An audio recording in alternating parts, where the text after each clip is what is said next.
Eagles. Eagles.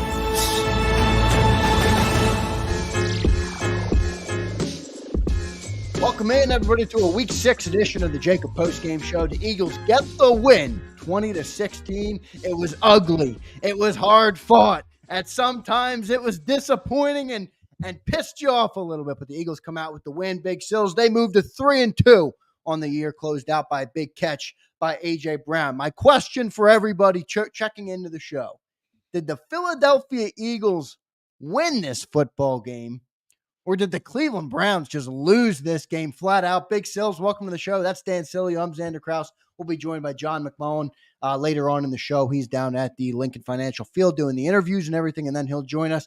Big Sills, your first reaction to the Philadelphia Eagles win today? Where's this big, high-powered Eagle offense of yours? Where is it? I mean, it's just not a consistent offense yet. By the way, you had all your superstars. That football team might easily be, okay, the worst offensive football team in the league, the Cleveland Browns. They just might be the worst. By the way, I didn't think the defense played that poorly. I actually think Jalen played well.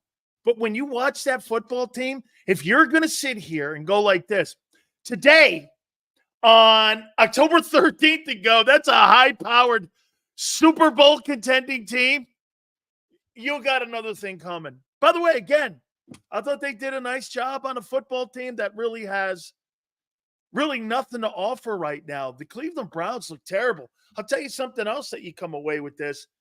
When you get into those games that are going to be games that matter, and you don't have Jordan Mailata or a Dallas Goedert, and now you have those significant injuries, you're going to, when you run into a good football team, Cleveland's not a good football team.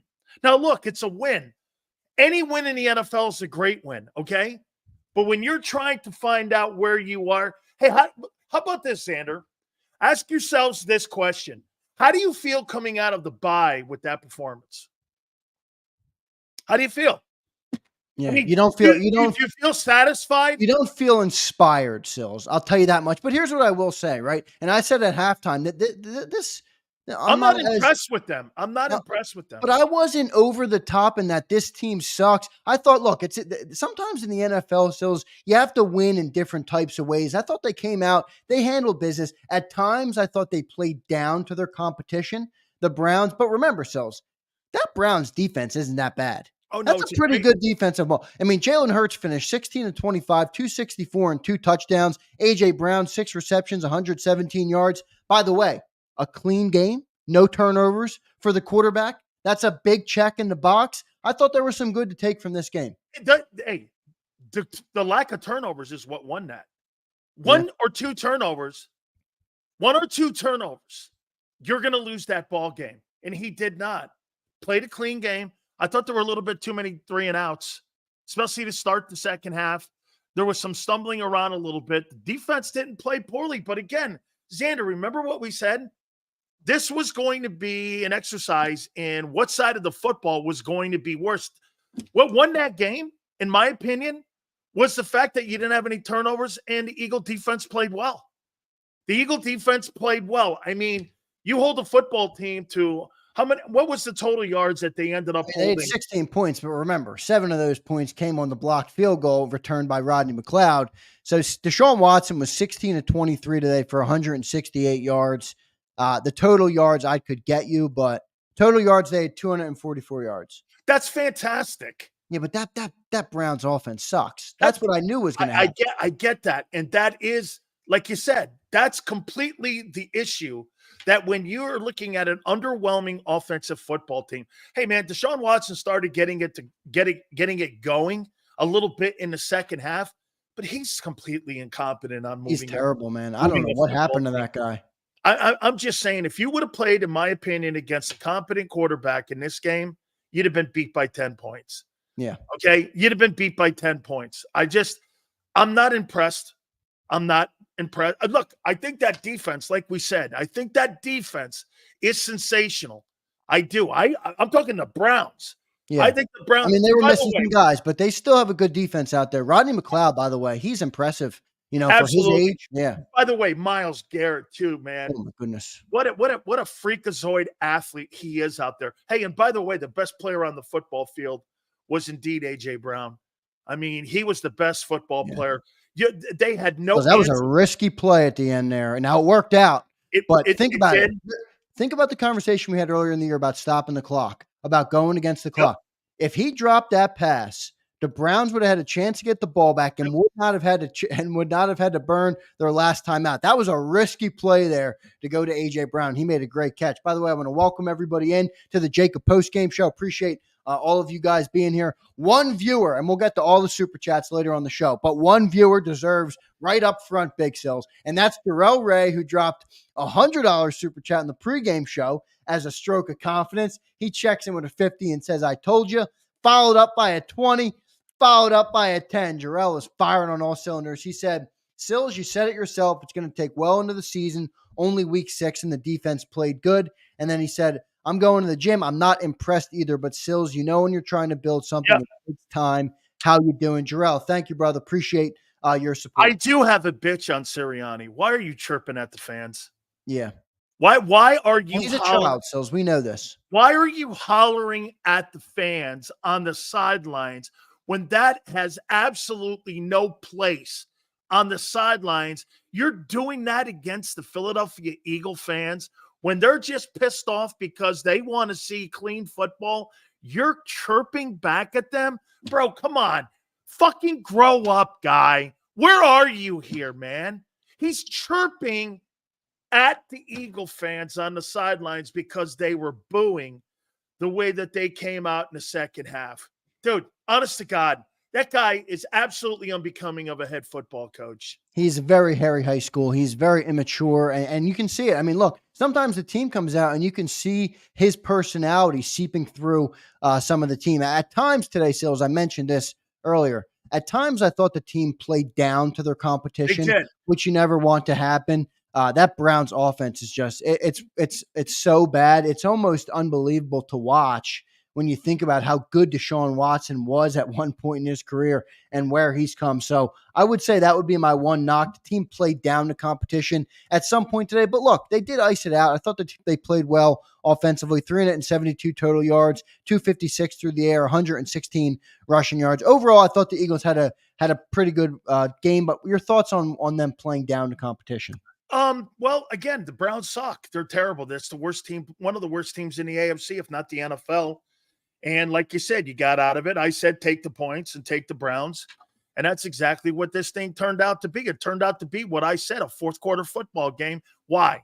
Well, because the Eagles allowed teams to stick in there because they can't have any kind of continuity or any kind of consistency when it comes to putting points on the board. I mean, dude, you were dominating in that football game. Where is your red zone offense? I mean, you have absolutely no red zone offense. And they have such a propensity to get away from Barkley in stretches of the football game. And you saw that again a little bit by getting pass happy. Then you started with the 3 and outs again. I mean, I got to say too, Zander, last couple of weeks, special teams has turned out to be an absolute issue. And I will agree. I see somebody barking in here about it. Dude, Nakobe Dean is awful. He is awful. He can't cover and he cannot tackle. And Zander, I thought the backup defensive tackles played better than the starters at times. I mean, I saw Jalen Carter show up, but I saw a little bit of Jordan Davis, but I saw Booker and the other kids showing up more. Those guys looked like they were more productive than what we were seeing with the other guys. More with Jomo Sills. He was everywhere today. He was absolutely fabulous. And especially when you lost your starting center and they had to play musical chairs again when it came to the offensive line for the Browns. Dude, the Browns have nothing offensively to offer. There's a couple good players, but there's a lack of discipline on that side of the ball. And I can't believe the Eagles just eked this game out because that's a football team they should have beat by 14 points. Yeah, no doubt. And why do you think they didn't do that? Where would you put that on that they didn't come out there? Just consistency. I mean, it's some of the play calling, some of the situational play calling, some of the lack thereof on the other side of the ball, because quite frankly, you started the program out and you started it out right. Did the Browns just not play well enough to win because they had the game in their hand? And did the Eagles just allow them to kind of hang around? They did. You know why? Because the Eagles, Zander, had too many holes on their football team. You got all your stars back. And how do you only win by that amount of points when you put up the yards once again with your primary targets? Here, let's look at it again like last year.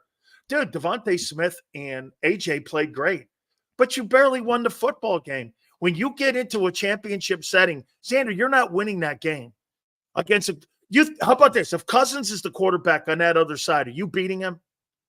That's a different ball game if that's their quarterback. How about this? When you got Lamar Jackson, how about if that's Dak on the other side? If that's Dak, you're not winning You're not winning that game. You're not. Deshaun Watson isn't getting the ball out to his targets quick enough. That Dak Prescott and those guys get the ball out to their targets. If one of those guys was their quarterback, that's a different story. Deshaun Watson. By the way, Watson started getting the ball out quicker, and that was one of the reasons why he started to have higher completion percentage in the second half. They were driving at the end of the game. They finally got into the red zone, the first red zone appearance of any team in the whole game, and then they choke it with their own penalties, and they have to settle for a field goal. I mean, that's why I said Cleveland shot themselves in the foot so many times in that game. It was like a gift for the Eagles. And how about this? Once again, slow starts for the offense. No points in the first quarter again. First time in franchise history that you don't score any points in the first quarter. I mean, Zander, again, these fast starts are just not – that's a team. Remember, if you want to go back and you want to lean on 22, they got fast starts and they jumped out on people. This football team doesn't do that, man. They're not a consistent offensively run football team. It's play calling, it's quarterback, it's performance. I think it's all of it. That team is just – wait, what's the identity, do you think, after that game of that football team? What would you say? I don't know what it is. Can you tell me what you think it is? Identity is definitely still lacking with the team. I mean, the identity offensively is A.J. Brown. I mean, still, sometimes I'm like, I don't even know if Jalen thought he was open. I think he just saw single coverage and decided to throw it up. Early in the game, I'm like, he's started 0 for 5 in the game. By the way, I thought Jalen had a nice game today. I know. He started 0 for 5. I thought his run. And then he totally, rebounded. I don't know. I forget what I said. I think his running. I think he was impressive with his running. I was impressed with his running and some of the throws he had in the football game. Listen, he started 0 for 5 and he ended 16 of 25. So he went 16 of 20 for 264 and 2 touchdowns after that 0 and 5 start once they kind of settled in. So I'd like to see Kellen Moore give him a better game plan that allows him to work into the game. So it's like, why is your first throw 25 yards up the sideline? Why can't I get a mesh route, a crossing route? Make it easier on the quarterback. Right now, I was watching the game with my family, and my pops is like, is this Jalen checking in some of these plays? Because you can see him check into certain plays at the line of scrimmage. I have to wonder if it's on him a little bit there, but overall, I just like to see him. I'd like to see them work him into the game in a more conducive way. He had 300 yards almost in total offense in the game and 2 touchdowns. And like you said, no turnovers. This has got to be one of the first games in a bit now that he hasn't had any turnovers here. And what was the one thing that we wanted? We wanted a clean football game. We said if they get a clean football game, they should probably win this thing pretty handily. Well, they didn't win it handily. They didn't win it handily because, again, the quarterback on the other side of the football, I don't know if the Philadelphia Eagle defense played well or it was just that it had an inept offense with the Cleveland Browns or both. I don't know. I just know this. They had barely any running attack. But what really shocked me too, Zander, they didn't even have Chubb, and they still had 100 yards rushing in the ball game on 25 carries. I mean, you still with guys who were second team guys, they still had 4 yards a carry. They still struggle right now, in my opinion, that Eagle defense on playing the run. And it was evident in the game. And that's what kept many of the drives going. Yeah, by the way, I saw that clip now floating around social media of Nick Sirianni doing to the fans. I mean, it's just immature. Why feel that? Yeah, it's childish is what it is, especially your own home fans. Let me get this right about the freaking Eagles. They give me some sort of coach speech like he's Bill Belichick and he's Vince Lombardi, and then they turn around and that's going to be on display there that coach looks like he's Harry High School. Come on, man. That is not becoming of an NFL. He's going to get annihilated for that publicly and nationally because of his infantile. We now have this, Zander, Arizona, Indianapolis, Kansas City, now in your own building. This guy's a child, dude. And again, it's unbecoming of a head coach. It's actually embarrassing. Well, it's also bad leadership because you just pointed it out, right? Your team gets back on track after a bye week, gets a win. Now, instead of everybody analyzing the game or talking about the play, what's everybody going to be talking about all week? They're going to be talking about Nick Sirianni mouthing off to the fans and getting his say. They're going to ask him about it at the press conference. It's foolish of Nick Sirianni to go down that route. But anyway, I digress. But by the way, Zander, this is going to overtake the game and the win. Yeah, well, that's next. This is going to be a front line. You watch, Zander, because everyone, John Clark, everybody now is posting this thing here. This is going to overcome it. The haircut, the screaming at the fans, all of it, and plus the stuttering on the offense. Dude, seriously, this was not a good day. It was a good day for Hurts. I think it was a good day for Josh Sweat. I thought Josh played pretty damn good today, 5 sacks for the defensive. 5 sacks for the defense. He was good today, man. Josh Sweat was good up front. I was impressed with him. So there's one guy, I'm going to point out one guy, the guy who stood out to me the most today. The biggest positive I'm taking from this game today. Cooper DeJean looked like he belonged on the football field. He made great plays. He was great on the blitzes. He was good in coverage. A massive upgrade from Avonte Maddox. He looked like he belonged today. What'd you see from Cooper? And he ran to the ball and he ran through the ball carrier. I mean, it looks like he has a great target and he understands angles and everything. And I'll tell you what, Zander, he's further along than I thought he would be, having missed all the training camp. So they must have done something with him during the bye week. But again, Zander, let's do this here. And I agree with you 100%. That's a good move into putting him in there. But let's see him against a competent offensive passing attack as well. But do you think that they fixed any of their issues during the bye week after that performance? See, the tough part for me Maybe about cleaning up the turnovers probably was the number one thing, right? Well, that's a big fix. It is. Now, look, it is. I'm not going to overreact to that either. I need to see multiple games of Jalen Hurts stringing together consistently good decision football games, turnover-free football games, clean operation football games. So it's a good start in the right direction, and I do think it's a big fix. But my biggest concern coming out of this game would be, how does this team fare versus a playoff opponent? The Browns are not a playoff. You get beat with that performance today. I agree. And that's my fear, is that are we buying into hype on a team that beat up on a bad opponent, and they didn't really beat up on them too much. No. You know, if we go up against one of the better teams in the league, as you pointed out, one of the better quarterbacks in the league, you know, how does it fare for us? I don't think it does. I don't think it's well, but I don't know. You tell me. I'll tell you what, man. Again, first and foremost, let's do the two positives. He didn't turn the ball over and you won. Okay? I mean it. Zander, that outweighs a lot of other stuff. Okay? I mean, they just looked rusty coming out of the bye. They did not look prepared. It was just rusty. I thought they started getting it going a little more in the second half. There was a tad bit more consistency, but then the situational play calling got away from Barkley. You know, it looked like to me, I don't know how you saw this, but from about the middle of the late second quarter to like the middle of the third, they kind of got away from Barkley. Then they kind of went back to him a little bit. There's not really a good ebb and flow when it comes to throwing the ball and running the ball. There's no doubt they want to get the football into the hands of the receivers. By the way, I thought Grant Calcaterra had a good receiving game. I mean, I thought for the times that he was in there, he stepped in. Today. I mean, dude, for the backup tight end to give you some time, that's pretty good in quality yards. And I will say this finally about Dallas Goedert. I'm over it. Yeah. I know he's a good player. Every single freaking year, we're going to be looking at multiple weeks with him being out with this hamstring now. Come on, Zander. And I get it. Some are going to go like this. Well, they're just freak accidents. 5 years in a row? Yeah. I mean, 5 years in a row. How can you build a game plan around a guy who's not going to be on the field?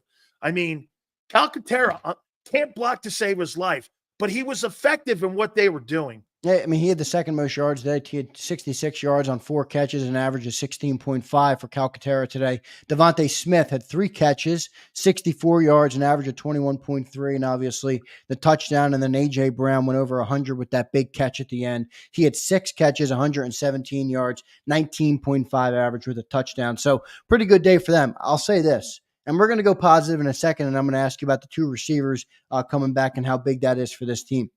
This was Saquon Barkley's worst day as a Philadelphia Eagle by far, and it's not just about the yards. He had 18 carries, 47 yards, 2.6 average. He also missed the key block. He had a brutal run where he ran out of bounds before the halftime, which led to the blocked field goal. I thought Saquon Barkley wasn't himself today. He didn't look good out there. Your thoughts on Saquon today? Remember what I said to you in the pregame and on Friday? I said, now that you're getting these 2 guys back, don't you think they have an issue on how to be able to use all their talented players they have in the offensive huddle? Now, I'm going to say this to you. I don't think that's Jalen Hurts. I think that's Kellen Moore. I think Kellen Moore struggles at trying to find the ball and spreading the football around on getting the ball into the hands of all the playmakers that they have on the team. You know, I mean, Zander, you can have design plays to go to one guy. You don't have to be a progression reader to go, let's throw it to Goddard on the numbers. Let's throw it to Devontae. Let's throw it to AJ. Let's get Barkley more involved in this thing here. I think Kellen Moore is struggling at putting all these pieces together with the quarterback. I think it's more on Kellen Moore and his play calling and his situational play calling. Now, ask yourself this, is Nick involved in that? Okay, is there too much a collaborative issue there on what type of plays they want to run in certain game situations when you're on the field? 1st and 10 on your own 25. Is that a collaborative thing like he says? Or is that Kellen Moore making the calls himself? Because you said it too. You know what's funny? You said, for the first time, I agree with you on this thing here about Jalen. Jalen was changing plays out there. And you saw him audibling into other plays and audibling out of plays. And I thought that may have been a little bit of the consistency issues out there as well. A couple other takeaways I had on this game, getting Big Sills' reaction. We'll be joined on the JAKIB Postgame Show by John McMullen. Later on, he's down at Lincoln Financial Field doing the press conferences. I'm curious to hear what Nick has to say after that joke of a move to kind of mock the Philadelphia fans, which, by the way, is not going to go over well in this city. It was just a dumb move there by Nick. Very immature guy. By the way, that's all people are talking about now on social media. Yeah, I see it all over social media. A couple what a clown show he is. Yeah, a couple other takeaways. Bryce Huff. You know what? I know it's not a huge game. You need more out of a $17 million player, but here's what I saw today.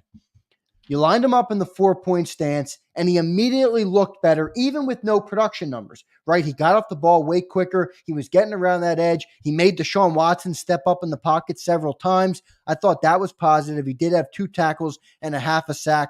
I thought that was somewhat encouraging that not only did he show some signs of life, but the coaching staff showed that they're going to look at how to use him better, and they may have self-scouted over the week, over the bye week, and they made a good correction there. What did you see from Bryce Huff today? Better. Okay, like you said. Yeah, better. Not good, but better. Better. And again, a sign of life. Whereas in the previous games, there was no sign of life. The 4 games, I saw snaps of 35 snaps with no numbers. And so, again, a sign of life. But remember, Zander, what makes Myles Garrett sensational is that he's consistently doing that, what he does. And I'm not saying to you that Bryce Huff is going to be Myles Garrett. He's but not. These really great football players, one thing Hassan Reddick gave you constant pressure when used correctly. This is the first step. Again, what you don't want to do is you don't want to fall into a situation like you did after New Orleans with the 2 defensive tackles and start to think that everything is going to be copacetic and all good with Bryce Huff. You need to see at least 3 games where he's putting up. How about this? What's sad about what you're saying is that it's an okay game, but that's a high water mark. That's got to be his low water mark. You know what I mean? That's how you build on something like this. I did think it was positive, though, the way they used him, right? Like you just laid it out. This has to be his low. Well, maybe it is his new low if they continue to put him in that 4-point stance, pin his ears back, and let him go. He's not the 3-down guy. He's not going to be that guy. I thought that was good to see that Vic lined him up that way this week. Well, obviously, there had been some talk about how they were going to try to get him in a position to be successful, whether he felt more comfortable in a 4-point, 3-point, standing up in a 2-point. I'll tell you what, him in a 4-point, no question about it. Like you said, he looked way better coming off that 4-point stance than he did coming out of the 2-point stance. And that's something also that he did when they were in New York. I wonder if somebody may have gone back and watched some tape on him, because when you go back and watch him, when he was in New York, he came out of that 4-point. Good game for him today. So a couple other takeaways, and I got to do it, is injuries. I mean, I don't know how serious any of them are, but we're talking about a game. Concerns me the most.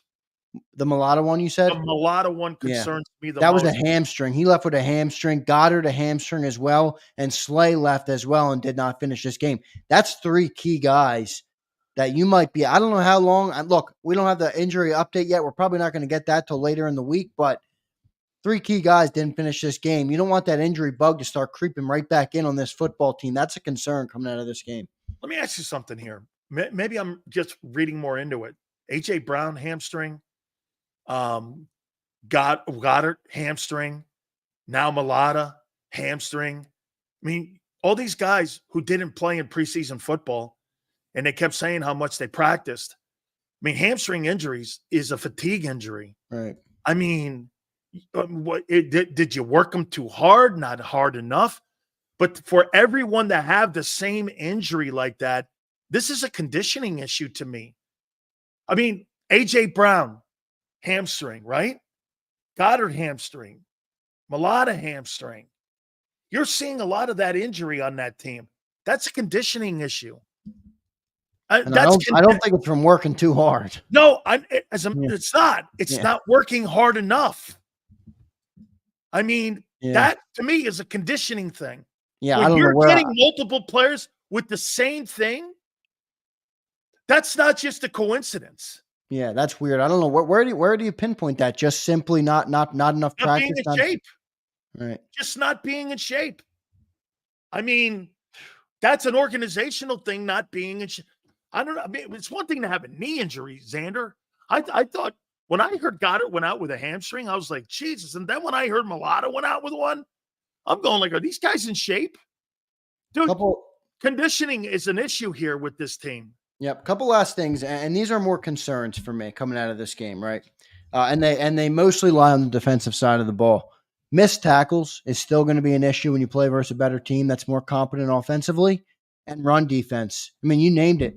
They didn't even have their running backs out there. They lost the guy. I forget the guy's name that started the game in place of Nick Chubb. Like Ford? He didn't even finish the game. They come out and they still kind of run all over us a little bit at times. I thought the run fits were an issue today again. And the missed tackles, when you go against better teams, they're going to bite you in the ass. And it didn't today, but that's a concern for me in the future. What'd you see who's from that? Pierre Strong? I mean, who's Pierre Strong? Honestly, you think when Derrick Henry runs on you, when you play the Ravens and you play Lamar, they're going to go for 400 yards rushing on you if you don't correct this right. I thought he went and did a lot of things, though, that kind of didn't surprise me. You notice they went to 5 front.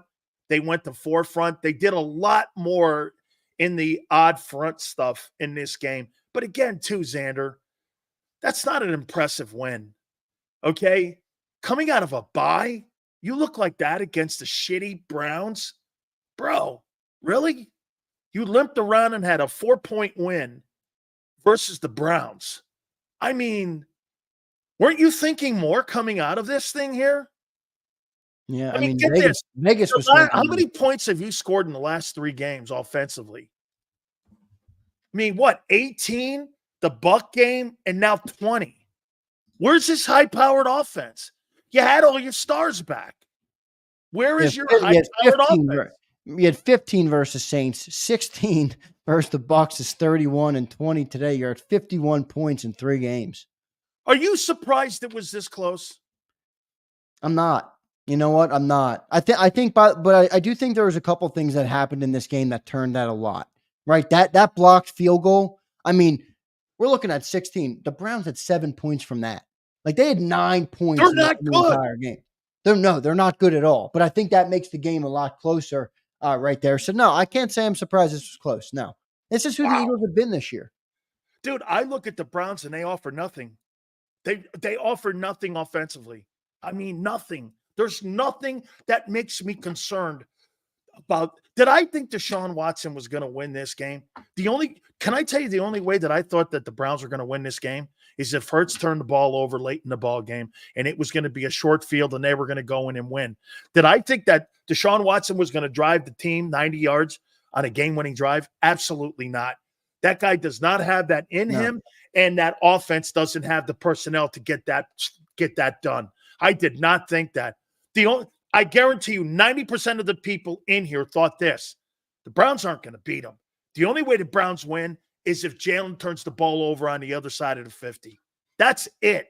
I never thought it. So for me, I thought, hey, I'm surprised the game was this close. Because when you look at the Browns, did anything on that football team outside of their defense now? Their defense is good. But did they threaten you in any way where you thought they were going to lose, except for the fact that you thought that the Eagles, if anything, were going to give that game away? You thought the Eagles were going to give that game away. It was much more of that than it was the Browns were going to steal it away. I mean, like I said at the open, the Browns kind of shot themselves in the foot several times. I mean, they did drive toward the end of the game with a chance to tie it, got in the red zone, and then they just made a litany of mistakes that drove them out and they kicked a field goal. Hey, Sue brings up a great point. You think that team looks like a playoff team? No, they don't.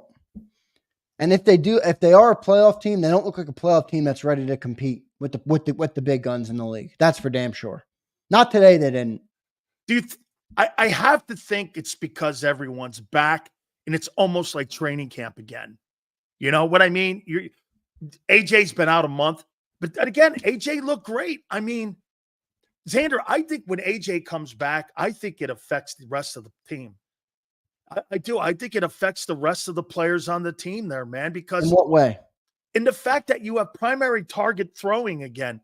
Hey, dude, I was so glad to see Dotson in the fourth make some catches because you know what that did as a coordinator? You've got to go like this. Holy shit, this guy just made 3 catches. It's not just Devontae Smith and A.J. Brown. That was the first time I went, wow, somebody else other than the big two. When you play against a better group of football players and a better team and a better quarterback, you can't put a performance like that up there or you're going to get beat.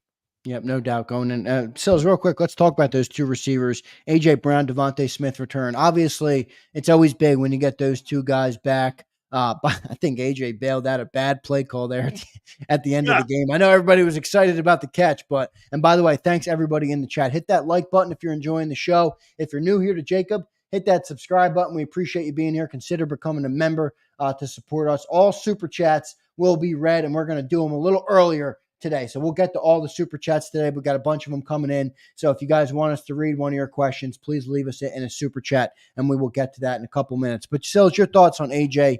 Brown and Devontae Smith returning today? Absolutely fantastic stuff there with A.J. Brown.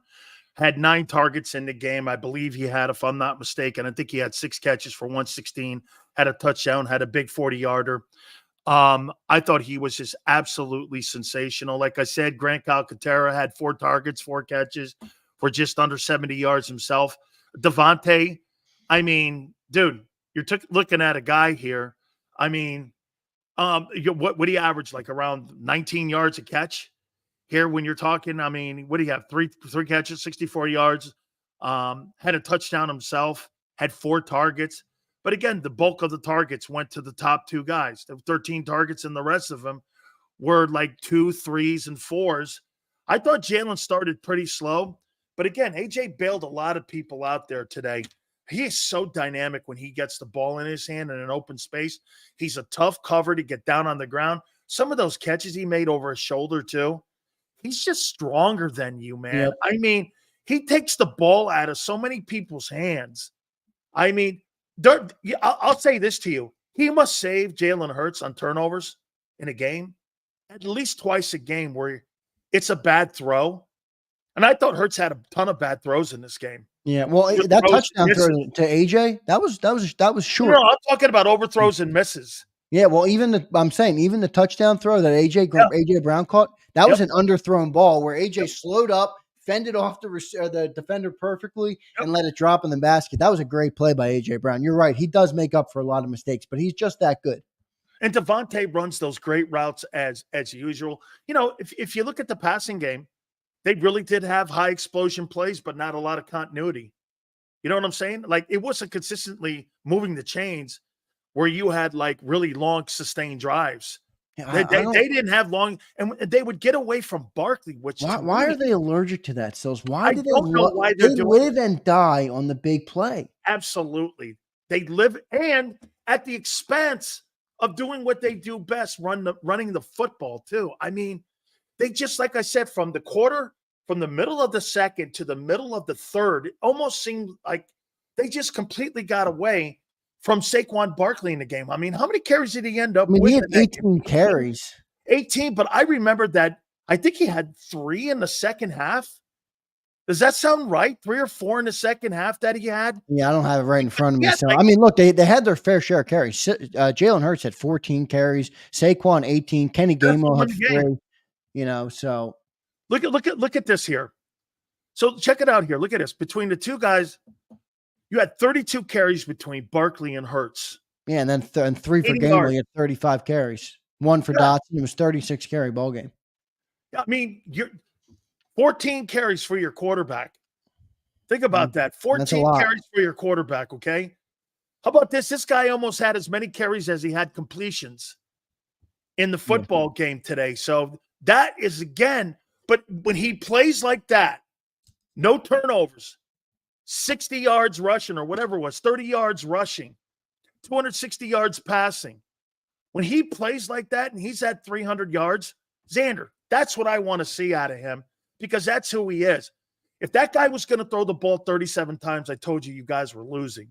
He threw the ball 25 times. Remember I told you how many times do you think he was going to throw the ball? I said if they throw the ball 25 times, they'll win. Yep, that was your number, right on the number, 25 times. And he started off 0 for 5. So he did have a good game. I mean, look, the 0 for 5 was ugly. Everybody was freaking out about the rushed out of the bye, possibly. That's okay. 16-20 after that. No turnovers, 2 touchdowns. I was good with Jalen Hurts today. I had no issue. I mean, we'll watch some of the tape. I think he might have had a couple issues seeing the field. It's clear he does rely on those receivers, boy. Now, I don't know if that's a good thing or a bad thing.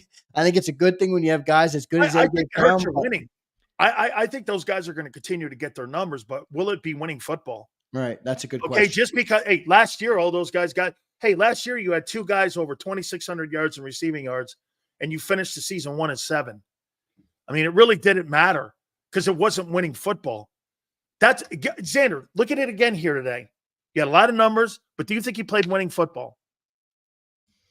Who, Okay. Jalen Hurts? No, the team. Did it play winning football today offensively? Is that winning football versus the Browns, but versus a playoff team, that's not winning football. That's what I'm talking about. I'm not talking about beating a shitty Browns. I'm talking about being a contending football team. Like when you watch a dominant football team play and you watch a team like, say, the Ravens play when they're playing at their high level, or you're watching Kansas City, or you're watching – dude, the Packers today were insane. When you're watching a high-profile, prolific offense, the Eagles aren't a high prolific offense right now. Okay. Winning by 4 points over the Browns. I don't know. Now look, again, let's see if they springboard this. Who do they got on the other side of this? The Giants? Okay. I mean, let's see how they springboard into this here with that game against the Giants.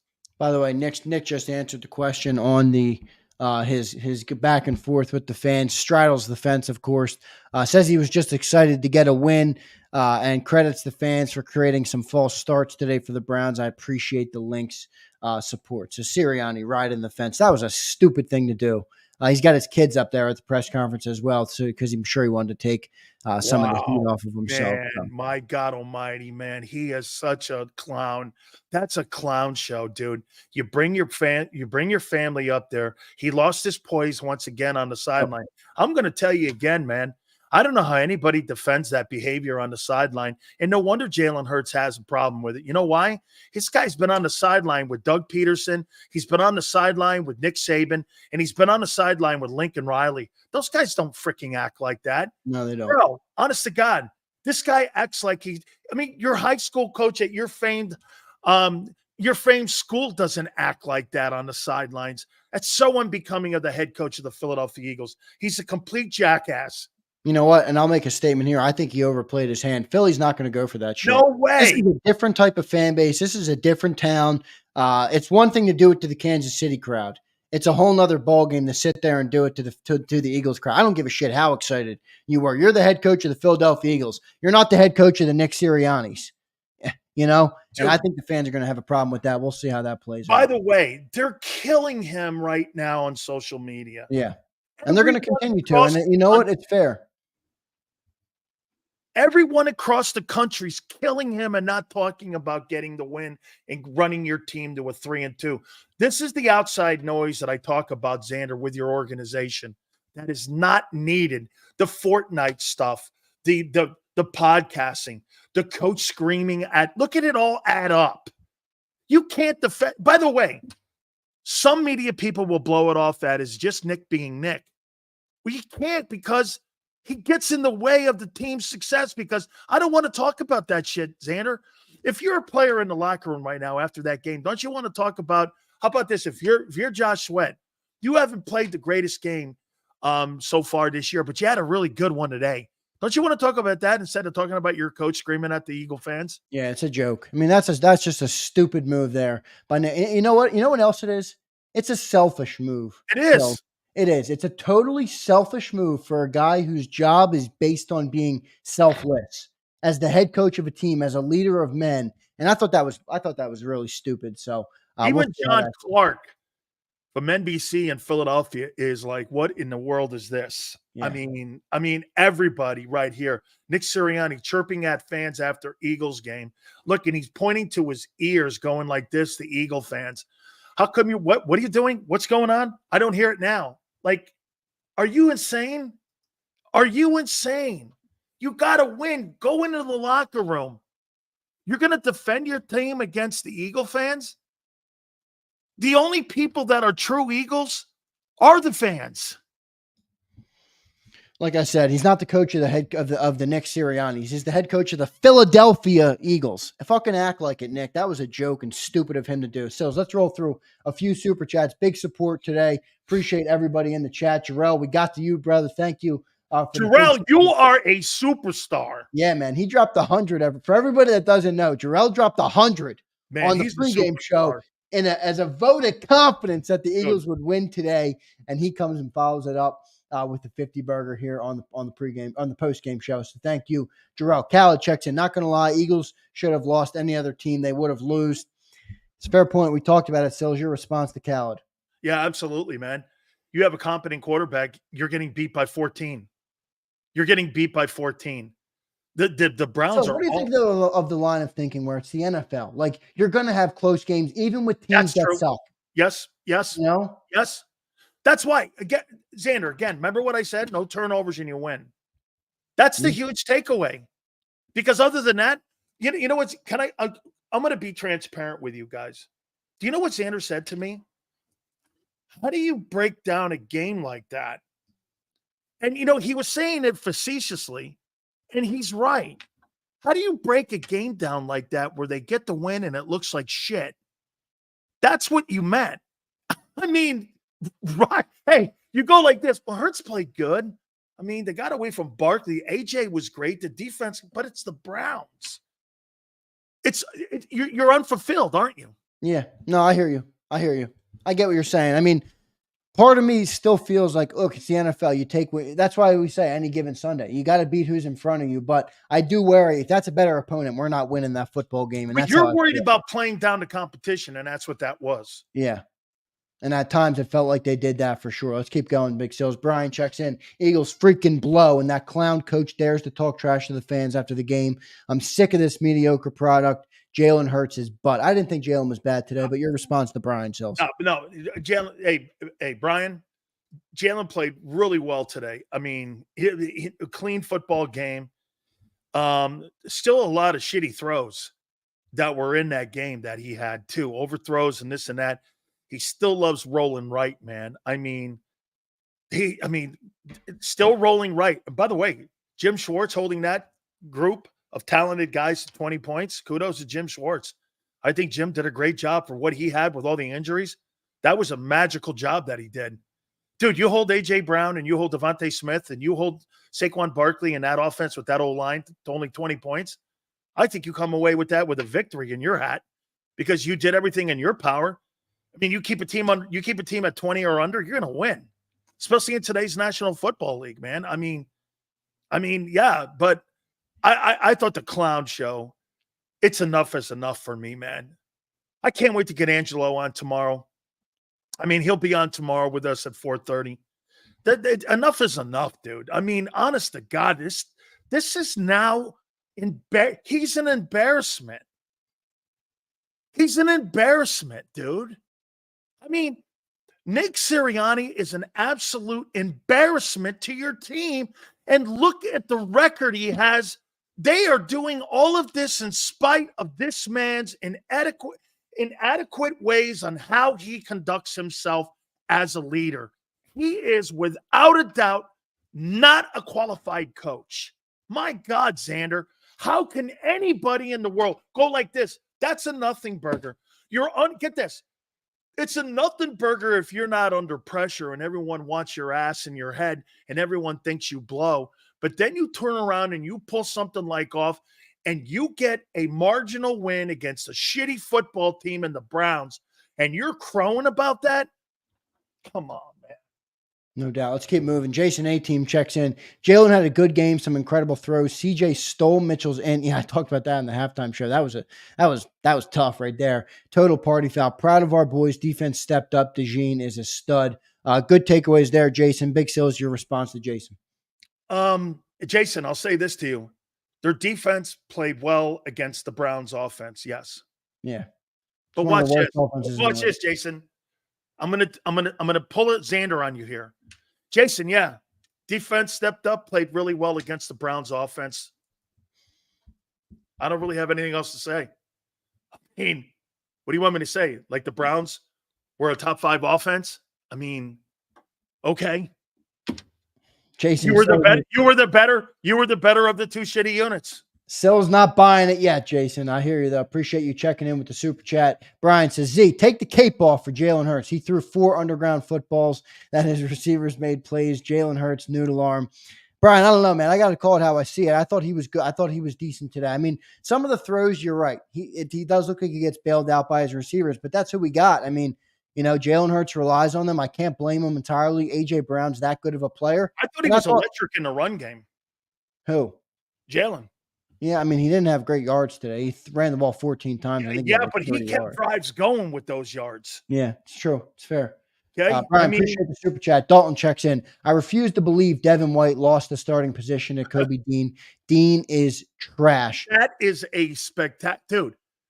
Nakobe Dean won that job after watching the way he played today. How is that possible? He's not good. Dalton's right. How is that?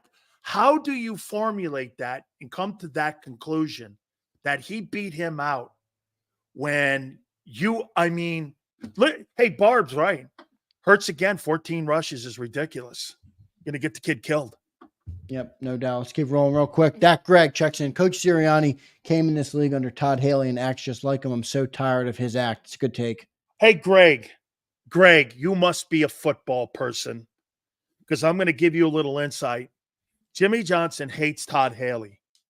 He hates Todd Haley because he's immature. He blames everyone else, and he does not think he's a very good character guy. That is an absolutely behind the scenes, Greg. That's somebody that would look at Todd Haley. You would never know that. So, Greg, you must be somebody because not many people know that Todd Haley's a piece of shit. Jimmy hates the guy. He totally hates the guy. Yeah, it's a joke. Marcus Ellington, appreciate it, Marcus. I would like to see some screens called for Brown or Barkley. The play calling isn't that good, in my opinion. Yeah, Yeah, you're right, Marcus. I agree. Marcus, I think Kellen Moore has been suspect in his play calling in the first 5 weeks. I do. Zander, I do. Okay. I think he's been suspect in the first 6 Now, do weeks. you believe it's all Kellen? Because there's a big line of thinking that believes Nick is heavily involved. Heavily? I don't think you have to be heavily involved to upset play calling rhythm. You know what I mean? Look, you could call 8 plays. Those 2 that come in, though, Zander, they could pollute the whole rhythm of the offense. So to high volume in plays, I don't think that. But I think situationally, Nick gets in the way of the situation. And that's what stalls some of these drives. We'll see how it plays out. Let's go. Brian Fleming checks in. Brian says, N'Kobe Dean needs to be deported. My dead grandmother would make more tackles. To where? Cancun? Or where? Where you want to send him back? No, he wasn't good though today. That one tackle in open field where the running back caught a screen pass, just whoop, scooted right around him for the first down. That was tough to watch. Did you even hear Jonathan Vilma go like this? Hey, you can't lunge like that, dude. Yeah. You can't lunge. No, I thought Vilma was good today on the broadcast. Lord Grace checks in. Carter and Davis have lost the starting positions. Fangio has made them into a rotational piece. He was at Georgia. It was evident today. There was that Booker and Ajobo. Is that how you say his name? They were rotating in there more, and I'll tell you what they did. Vic shook up the front office a little bit. Hey, 9-13. You better get your shit together, or you're going to be replaced by 5th and 6th rounders. Dude, that one kid was a force out there. He was running guys down from behind. He was sacking quarterbacks. He was running out in the perimeter. Hey, I'm playing him, man. He made those guys step up a little bit. Sills, if you had to put one word on this football team after watching that game, what would it be? Inconsistent. Just an inconsistent team. I don't know what you're going to do every series on both sides of the ball.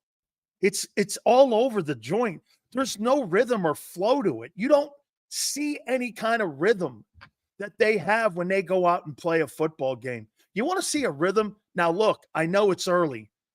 Do me a favor, dude. Watch that Vikings team. There's a freaking rhythm on how they've got both sides of the ball with Flores and O'Donnell on the other side of the ball. Dude, there's a rhythm. You want to see a rhythm too?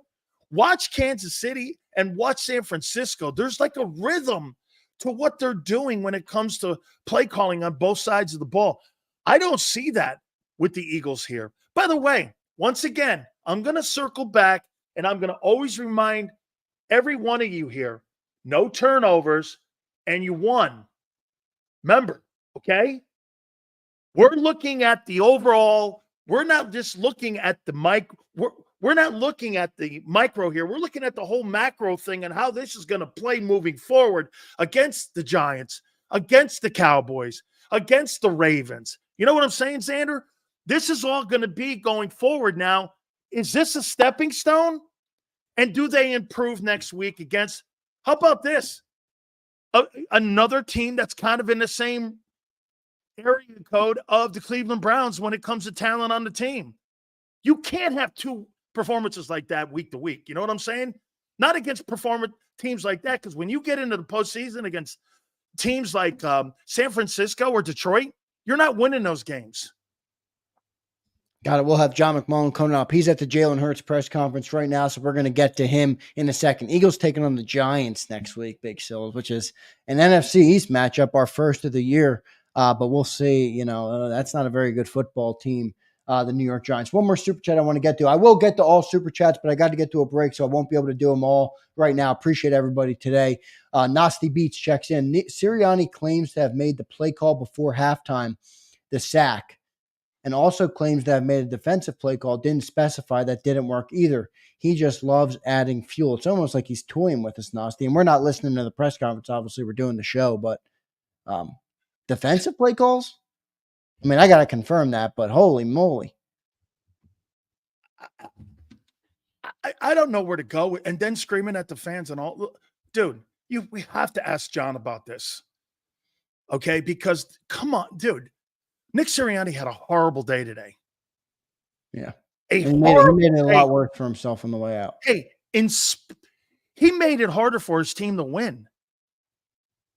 Yeah, that's the reality when you're the head coach and you're the leader of men. What you do is not just affect you, it affects everybody else. And that's why I said, you're not the coach of the Nick Siriannis. You're the coach of the Philadelphia Eagles. Act like it. He doesn't. Kimberly Sirico, one more super chat. Of everyone that played today. And get this. You're telling me that he got in the way of play calling once again today that led to failure plays. Or is he doing that just because he's been told that he has to fall on the sword for negative plays? I mean, then he screams at the fans. I mean, that's how you cap the day off? By telling people in the press conference that you effed up calls all day long and that you decided to take it out on the fans? Bro, this ain't about you. This is about the Eagles winning against the Browns, moving on against the Giants. How is that guy a story? How many times have you ever heard, Zander, a coach is a story after a win? Unless it was a signature win, like your 200th or your 300th win or what have you. Or it was a big game against a big opponent or a big quarterback. Is there anybody there telling Nick this? Like, isn't this obvious? Does he have all yes men in his ear saying everything you're doing is fine? Do they think his quarterback tell him? Does anybody think this is cool? Remember, this is coming off the week of harmony and great moments with his quarterback. Yeah, and that stupidity of a video they posted, like he was Vince Lombardi. Yeah. So how do you go? Wait a minute. Think about the two looks you have. You have the pep talk thing with Vince Lombardi, and then you have that screaming in the fans. Well, what coach is it? I mean, who is, dude? And then now you're telling us you're getting involved in the play calling. Now you're doing it defensively. You're saying, I don't get it. Why are you lighting yourself on fire? Yeah, makes himself the headline after this game, which is just a joke of him to do. One more super chat. We'll get to our commercial break. Kimberly Sirico checks in. $175 million offense. This is acceptable? ? We are down to toting mediocrity, no consistency, no continuity, no confidence, and certainly no heart. $175 million offense. Kimberly, not satisfied. Big Sil, is your response? Absolutely, because she's looking at it more like how we're looking at it. Not looking at, hey, Kimberly, you're not looking at beating the Browns. You're looking at winning a Super Bowl. That's how you should be looking at it. He's looking at it that way. Instead, you're sitting here talking about that absolute pathetic man of a head coach acting the way he does, as pathetic as he is. It's unbelievable. And you're not happy with it because you know why? You know that game there is a kind of game that if you were in the playoffs, you get beat. And if you play against a better quarterback, you're beat by 14 points easily. Appreciate everybody in the chat. Hit that like button. We're going to get to our first commercial break. We'll have John McMullen live from Lincoln Financial Field, who just talked to head coach Nick Sirianni, just talked to quarterback Jalen Hurts. So he'll join us here on the JAKIB Postgame Show, brought to you by Live Casino and Hotel in Philadelphia. So big thanks to them for sponsoring the show. And a big thanks to you for listening. That's Dan Sileo, 1987 national champion on the Miami Hurricanes. I'm Zander Krause, your host. Appreciate you all being here. Hit that like button. We'll be back in 3 minutes on the other side. He's blocked well and tries to cut through the middle. Oh! Your gut says Miami is going to win, and you should take the over. Your gut also said your NFT selfies would only go up in value. They didn't. But your head is on Sports Grid and knows the QB is in concussion protocol. The backup has a 45 QBR against the zone coverage. The New York D has the most sacks in the league. So yeah, trust your head. It's smarter to be on Sports Grid.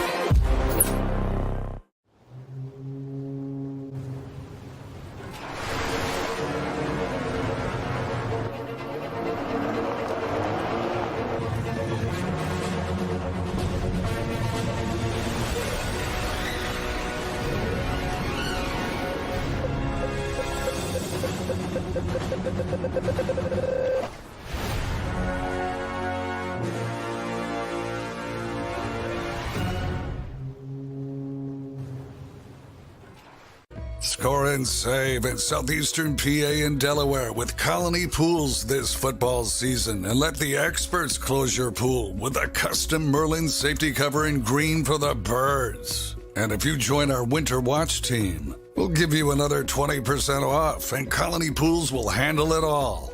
Keep your tiles on your pool, not in your pool. Fly with Colony right now, birds fans. Visit flywithcolony.com. I get scared sometimes. Of a lot of things. Joining in. Decisions. The dark. The dark.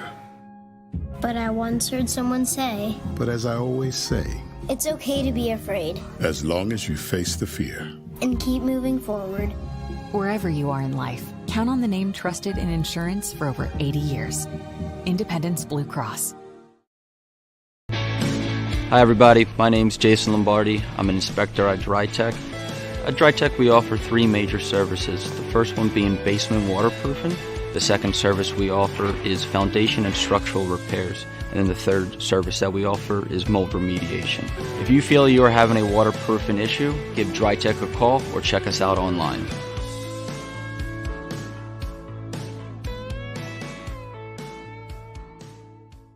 Heading down the shore, have a ball once more. Here, imaginations run wild and time stands still. Because here, you can find the best of the Jersey Shore, all on one 5-mile island. So leave the old you behind and get lost in the woods. Wild, wild, wildwood day. Plan your stay in the Wildwoods today. EAGLES. Eagles.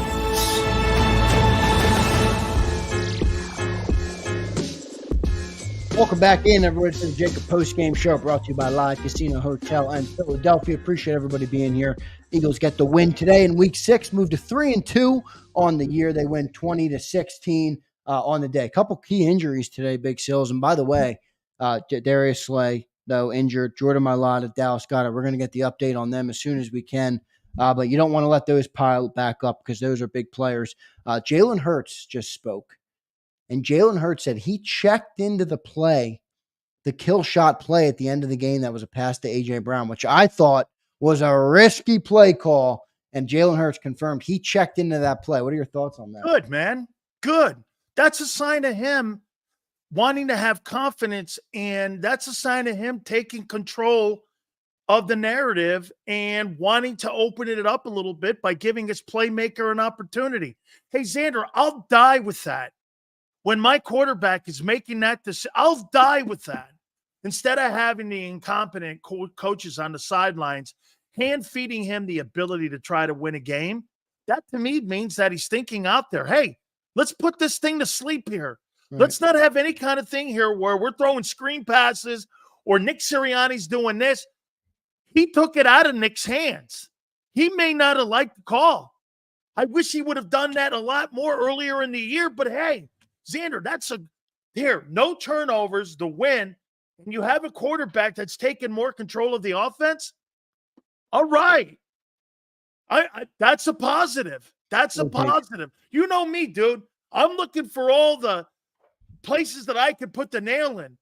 Me, I'm pulling the nail out of that. I'm going like this. Hey, the quarterback made that call, so we're going to sink or swim on our quarterback. How many times have you come out here and you said this to me? Hey, Sills, we're going to go as far as that quarterback's going to carry us. Well, the quarterback put the game to sleep because what happened after that completion? The Browns had no timeouts left, and guess what they did? They took kneel downs the rest of the way out. Yep. It was over. Jalen essentially took the game out of Nick's hands. Now, I will say there was a big downside, a big potential downside to that play call, but a risky, risk. But here's the thing. We put the game in Nick's hands. Nick loses. Yes. Okay? We put the game in the hands of him. He wins. Yeah, that's true. It's a good point. We got one big super chat we got to get to. Polska, thank you, brother. $50 super chat, man. Appreciate it. You guys are killing it, man. Thank you guys. Are killing it, man. Polska Chalker checks in. I see the Eagles have no chance against the rest of the division. The play calling's still the same, and the defense looks the same. Nick had 2 weeks to play this horrible Browns team, and we looked like that. can't really dispute what he's saying there. I mean, Are defensively, you watching Jaden Daniels play? yeah. What did they do today? I was so locked in on the Eagles game. I didn't watch it. I don't know if they won, but I was watching him just go through his progressions. Dude, he is good. By the way, Polsky, I want to tell you, thank you very much, man. It looks like I'm going to have a great day over at White Castle, man. Thanks a lot, man. I appreciate it. You guys are killing it today here, man. Yeah, I think the Ravens won, right? Yeah, Ravens won 30-23. Jaden Daniels, pretty good day, though. I mean, 24 or 35. Now, I didn't watch the game, so take it with a grain of salt if you're not a stat guy. 24 or 35, 269, 2 touchdowns. Lamar was 20 of 26 for 323, a touchdown and a pick. Derrick Henry sells 24 carries, 132, and 2 tutties.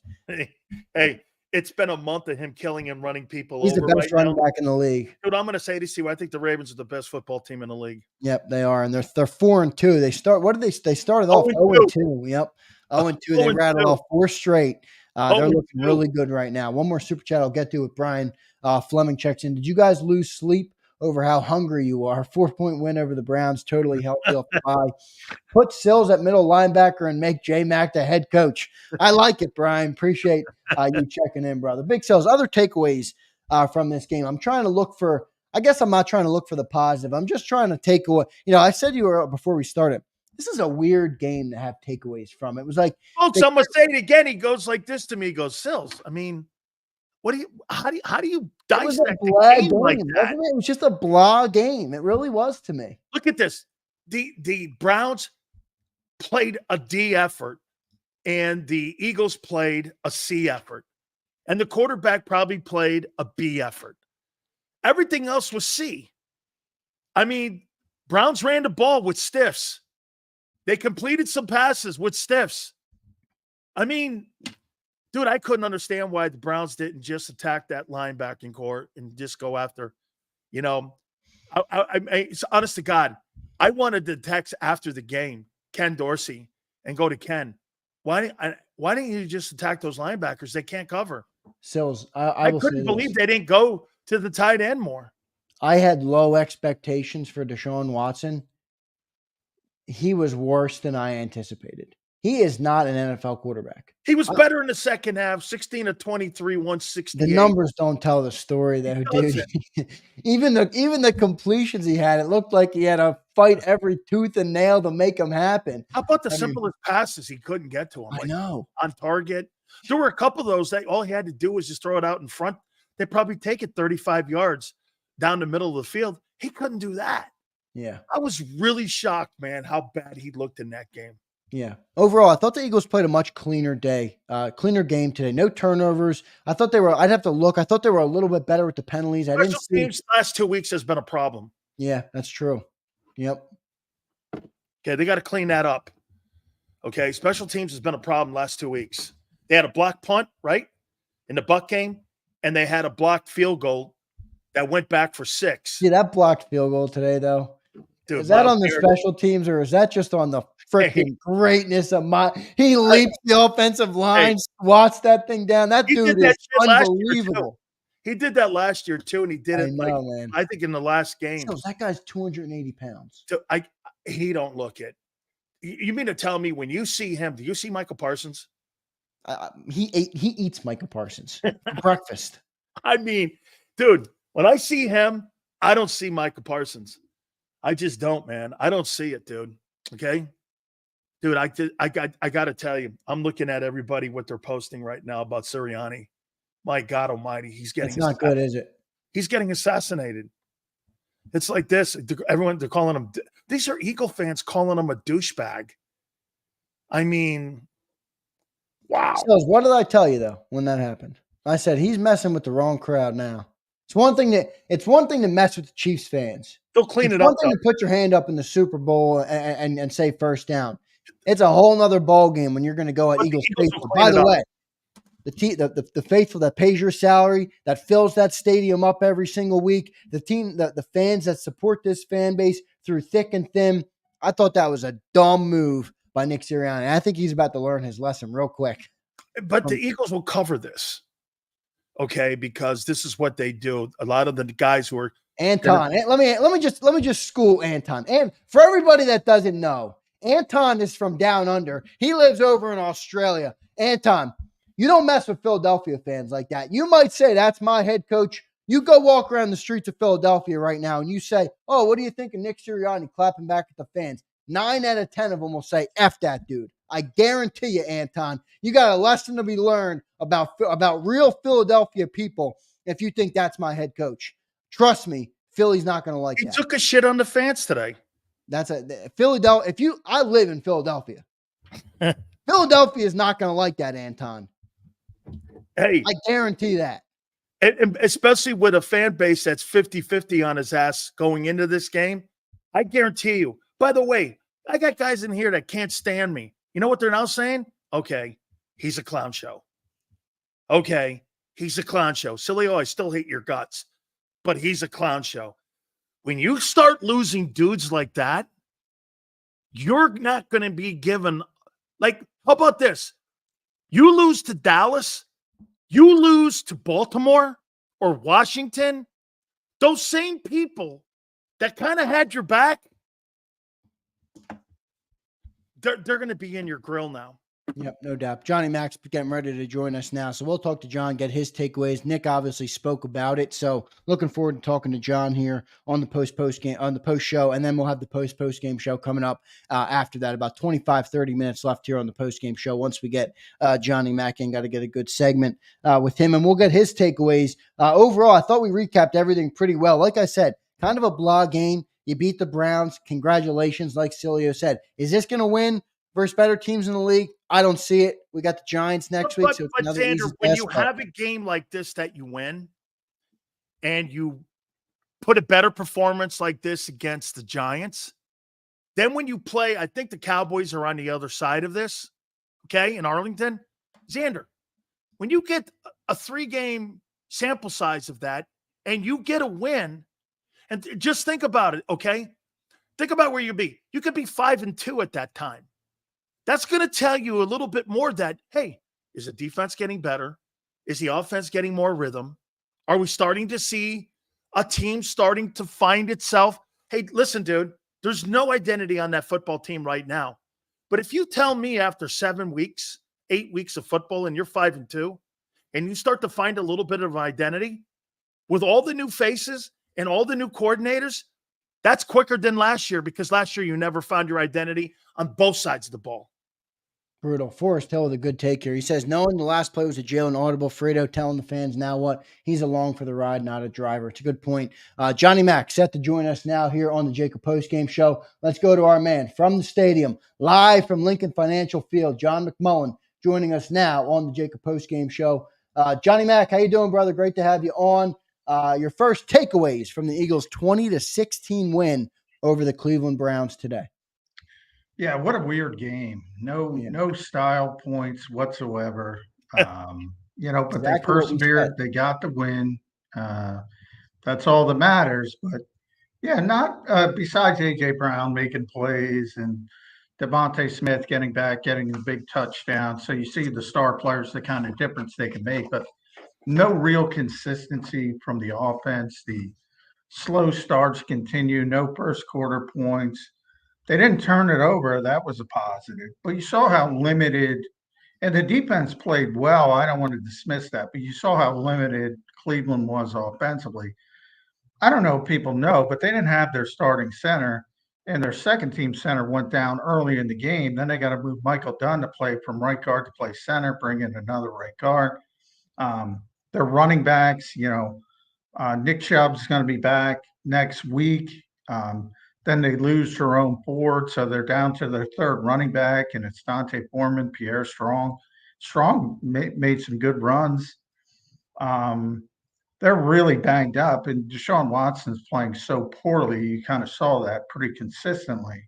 A couple throws. He had a nice slant to David Njoku at one point, but nice throw to Jerry Jeudy at one point. But that's no consistency whatsoever. So it's kind of hard to say other than persevere, got out with a win, and try to fix it again next week.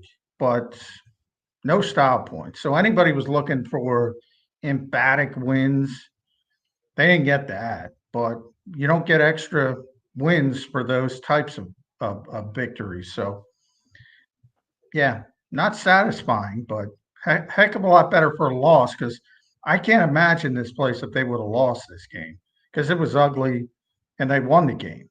And Nick Sirianni's taunting the crowd because they won a game at Lincoln Financial Field. And John, and you're hearing the press conference, and John, you were there. Tell me, please, because people were saying that they were listening to it. He was talking about being involved in some of the play calling, and I'm paraphrasing this here. You can fill it in for me on the offense and defensive side. And then he's taunting the fans after. I mean, if there was somebody who didn't have a good day, it was him, with some of the things that he was addressing there by saying he got involved and there were mistakes that were made. And at the end of the football game, was it Jalen that audible into that big throw to AJ Brown that ended it? Yes. So basically what I told everyone is that basically Jalen Hurts took the game out of the hands of the coaches and put it in his hand. And John, I'd rather have that. I'd rather have that, my quarterback making those decisions, whether I'm going to win or lose, instead of having some committee do it. So I love that. Like you said, no turnovers, you win.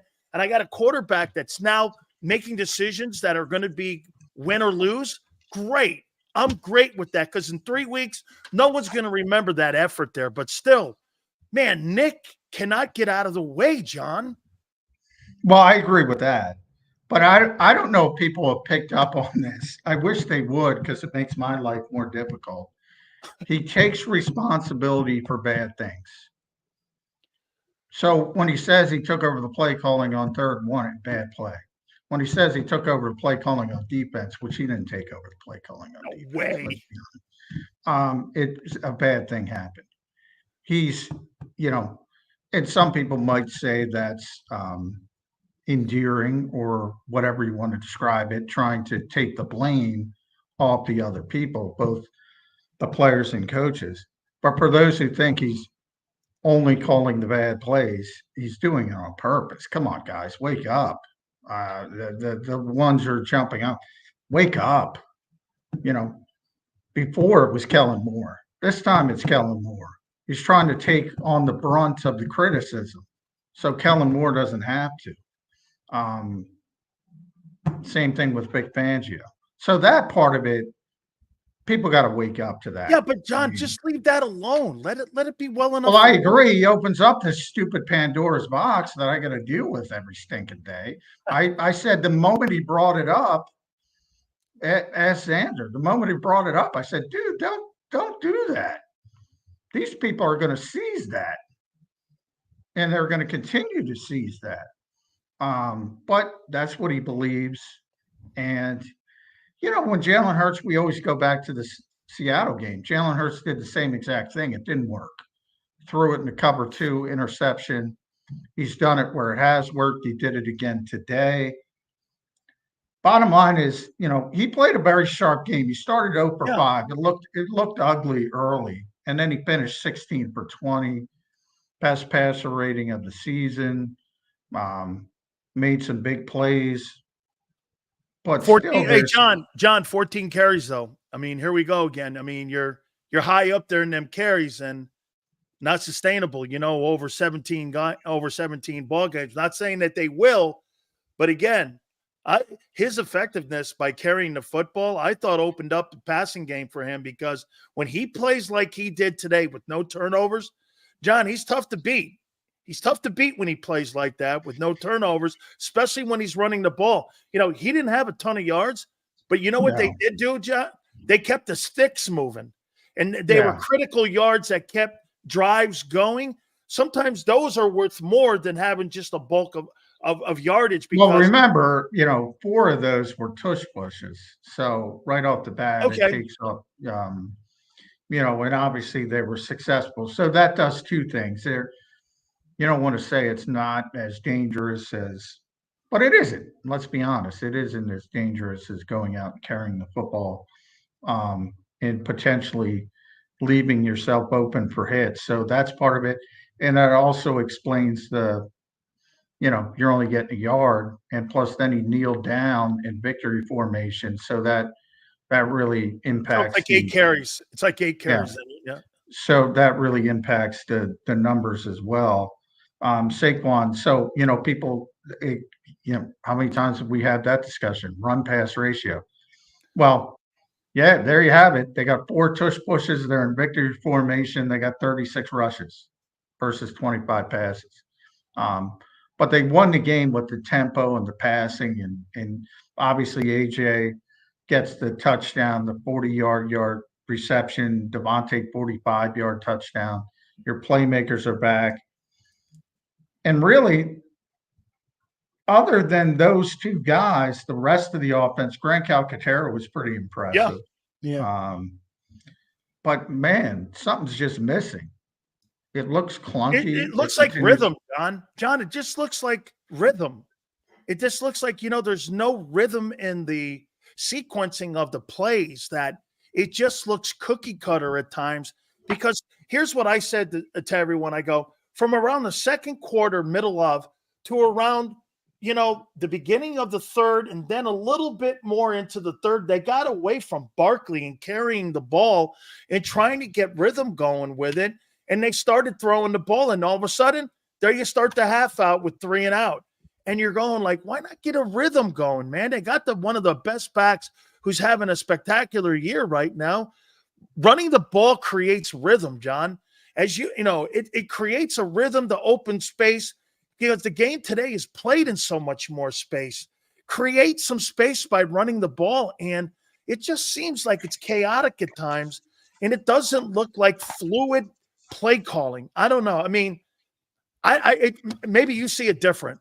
No, I agree with that. I think, the offense hasn't been what people had hoped, expected. Now, part of that is, as AJ gets settled in, Devontae gets settled in, hopefully. Now, who knows about Dallas Goedert now? Now you got to worry about that. Hopefully it starts getting incrementally better. But you haven't had AJ for 3 games now. And, I don't know what he had in Brazil. It was like 116. Today it was, what was it? Today it was 116. I think it was 115 in Brazil. Like, that guy's a difference maker. I mean, that guy, he's on the field. They win. He's the best player on the field on both sides of the ball. Yeah. I don't know about today because Miles was here today. Wait a minute. I forgot about that dude, man. I don't care who's on the field John, at any time. If Myles Garrett's there, John, he's the best player on the field. John, you know what? You want to know a guy who acts a little like Taylor and is just a freak like that? It's that guy. I mean, you can line him up anywhere, and he's just an absolute freak, man. I mean, what a pass rusher, what a playmaker, what a situational effort guy too. I mean, my God Almighty. I mean, Nick Bosa, Michael Part, those guys, they're not near this guy. That guy's a special football player. It's fun to hear people talk about him. Nick was talking about him after today's game. I told you about Jordan on the pregame show. Lane talked about him after the game, and he said, he got asked, he gets this question every week, was the running game a big part of the game plan? And Lane said, yes, unless you want to block effing Myles Garrett all day. Nobody wants to do that.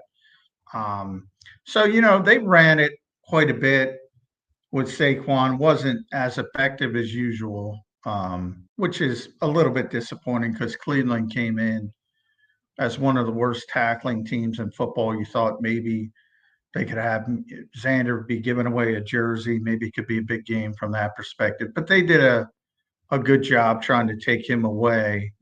And they pretty much did it from an effectiveness standpoint. And Jalen, after the slow start, kind of perked it up. If you just look at the box score, that's why you can't just look at the box score. They had 372 offensive yards, total yards, 6 yards per play. Sounds pretty good. It wasn't good. Oh, I actually thought the Browns had a good day today, John, with the ineptness of the offense. I think if you're Jim Schwartz, you walk off there, you gave up only 20 points to that high-powered, talented offensive team. I mean, if you're Jim Schwartz, you walk out of there going like this. We held that team to under 400 yards, our offense kind of consistently put us in a bad way. I don't think Cleveland had a bad day at all on defense.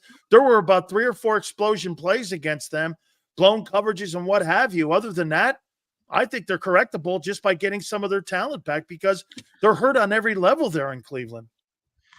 Yeah, they are tremendously banged up. I mentioned, down to their 3rd and 4th running backs, their 3rd center. So many guys didn't even play coming into the game.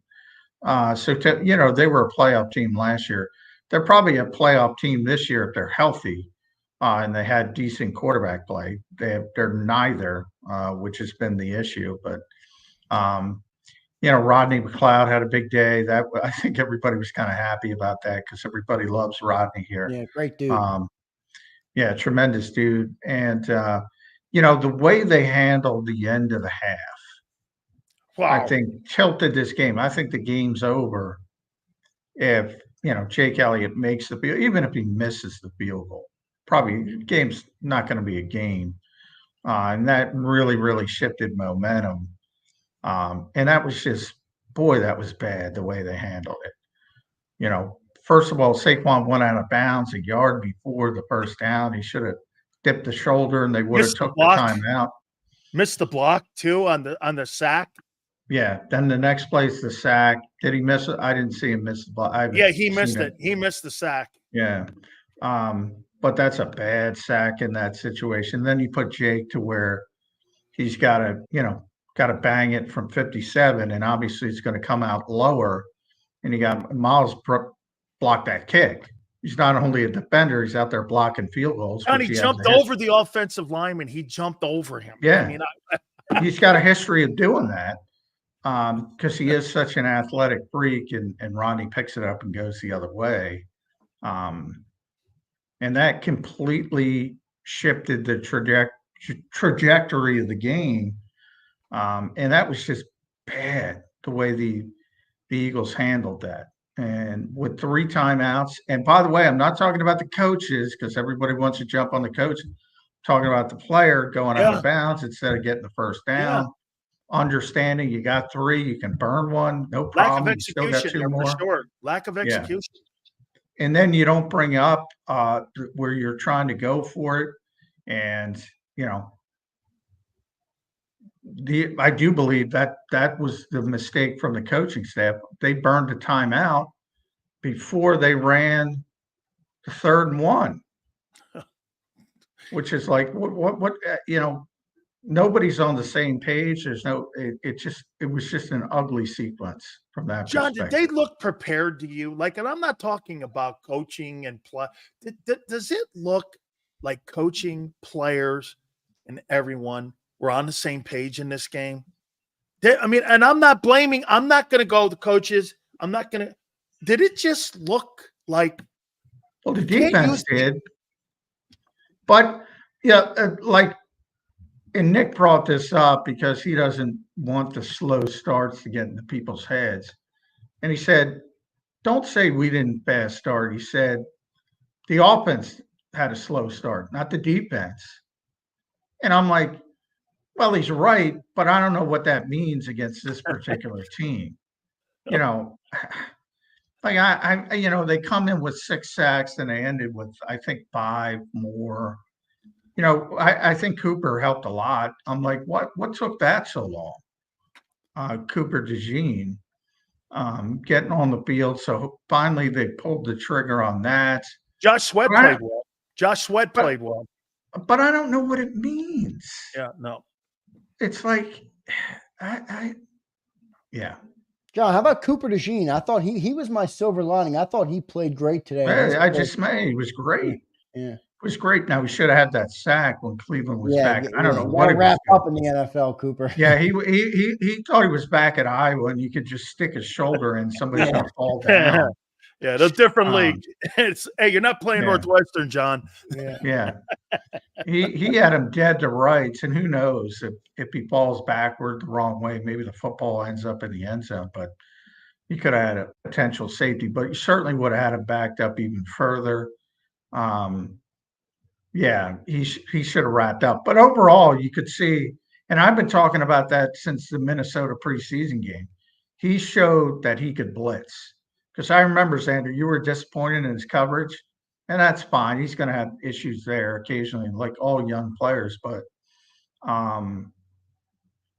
yeah, I mean, he can blitz up, and Vic likes to do that, and especially in the running game, he likes to run blitz more than pass blitz from the slot. And he can do that with Cooper, and he obviously didn't feel comfortable doing it as much with Avante. John, the injury to Mulata, Slay, Goddard hamstring himself too. I mean, I know they're not going to tell you right away after a ball game. They want to get evaluated, and then they probably won't even tell you until game day of next week. But boy, you know what, John, we're looking at another hamstring. First it's AJ, now it's this. I mean, usually hamstrings are conditioning injuries, and there seems to be a rash of them. I'm worried about Mulata more than the other guy. I saw Slay with his wife, and he was talking to Mike Quick. He seems fine, and his was a knee injury. He seems fine now. He was limping a little bit, but he wasn't going for X-rays or anything of that nature. Mulata couldn't put any weight on it. Carted off to the locker room, was nowhere to be seen. That one I'm far more concerned about. That might be a torn hamstring. Not a doctor, but if that's it's a 4 torn months. arm, yeah, that's a long time. Yeah, that's 4 months. If it's torn, John, versus strained, that's 4 months. We're talking about a potentially season ender if it's torn. No?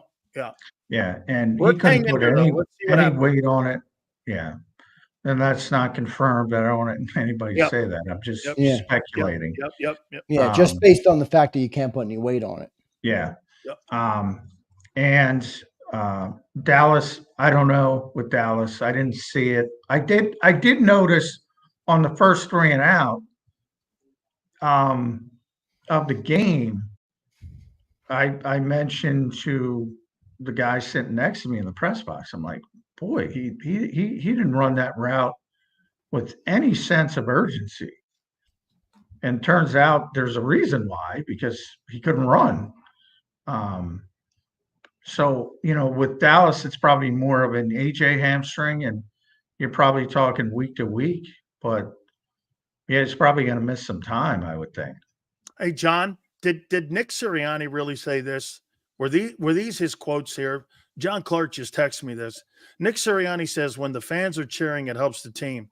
We hear them. When they boo, we necessarily don't like it, and it's counterproductive, and it doesn't work. Yeah, he said that. Yeah. Why address that, John? Well, he was asked the question. He was asked the question every which way. It was like that question, I believe, was the fans were loud for you at the end when they caused the 2 false starts. You gave them credit, but they were also loud in a negative way. That was the question, and that's how he answered it. You'll also see the Fox clip or whoever. I think it was Fox, but put it out there first of him going back and forth with some fans. Look, I get it. I get why he's frustrated. They tried to start a fire Nick chant in the second quarter. Didn't really catch on, but you could hear it a little bit. I don't know if it came across elsewhere. No, I didn't hear it.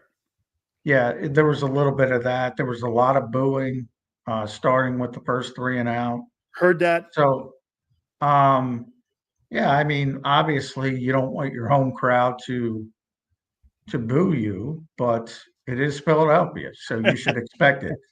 And my advice would be to ignore it, but that's not Nick's way. So I respect him for answering the question a little bit, but he gets himself in more trouble by doing things the way he gets himself in unneeded trouble by doing some of the stuff he does. John, what's your opinion on what he did at the end of the game with the fans, putting his finger to the ear? That's stupid. just ignore it. Go talk trash about him to the players. John, on to New after York. the game. On to New York, like Bill used to do. Give him nothing. Exactly. Look, the same people who cheer so rabidly for this team are the ones who, want to say negative things. Not everybody, but we know there's a vocal minority that is going to say everything sucks, the coach sucks, the quarterback sucks, everything sucks. You can't give him air, and he gives them air. He becoming the villain on purpose? You got nothing else to lose. Jarrell Ray checks in. I'd like your guys' opinion on this super chat. I appreciate Sirianni becoming the villain.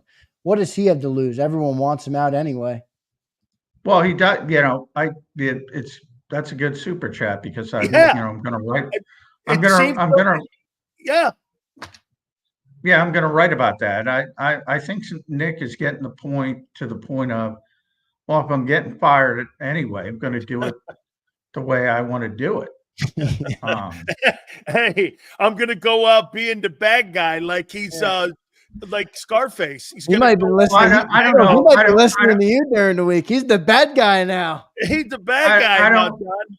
I don't know if he's doing that purposefully, but I think it's like, all right, I don't care about acquiescing these people. I think he's getting to that point. Or like, you can't win anyway, so why try? And do it the way you want. And at least if you lose your job doing things the way you want, at least you feel better about yourself than if you're trying to meet the approval of people who aren't going to give you their approval anyway. I think he's getting to that point. Yeah, and I do think that was a good super, and that you wonder if it's like, hey, quit criticizing everybody else on the team, the coordinators, the quarterback. Put the onus on me. It's already on him in a large part of it. So interesting line of thinking there. But I did think it was stupid to put your hand to the ear. Just immature, John. It's immature in my opinion. Yeah, and when you combine Arizona, Indianapolis, Kansas City, putting that, and like John said, you got people around Philadelphia, half the fan base is screaming for this guy's job on a weekly basis. I'm not thinking that's where you want to go. You know what I mean? I mean, especially with a performance like that. It's funny, John? Zander said this to me, and I was transparent with everybody.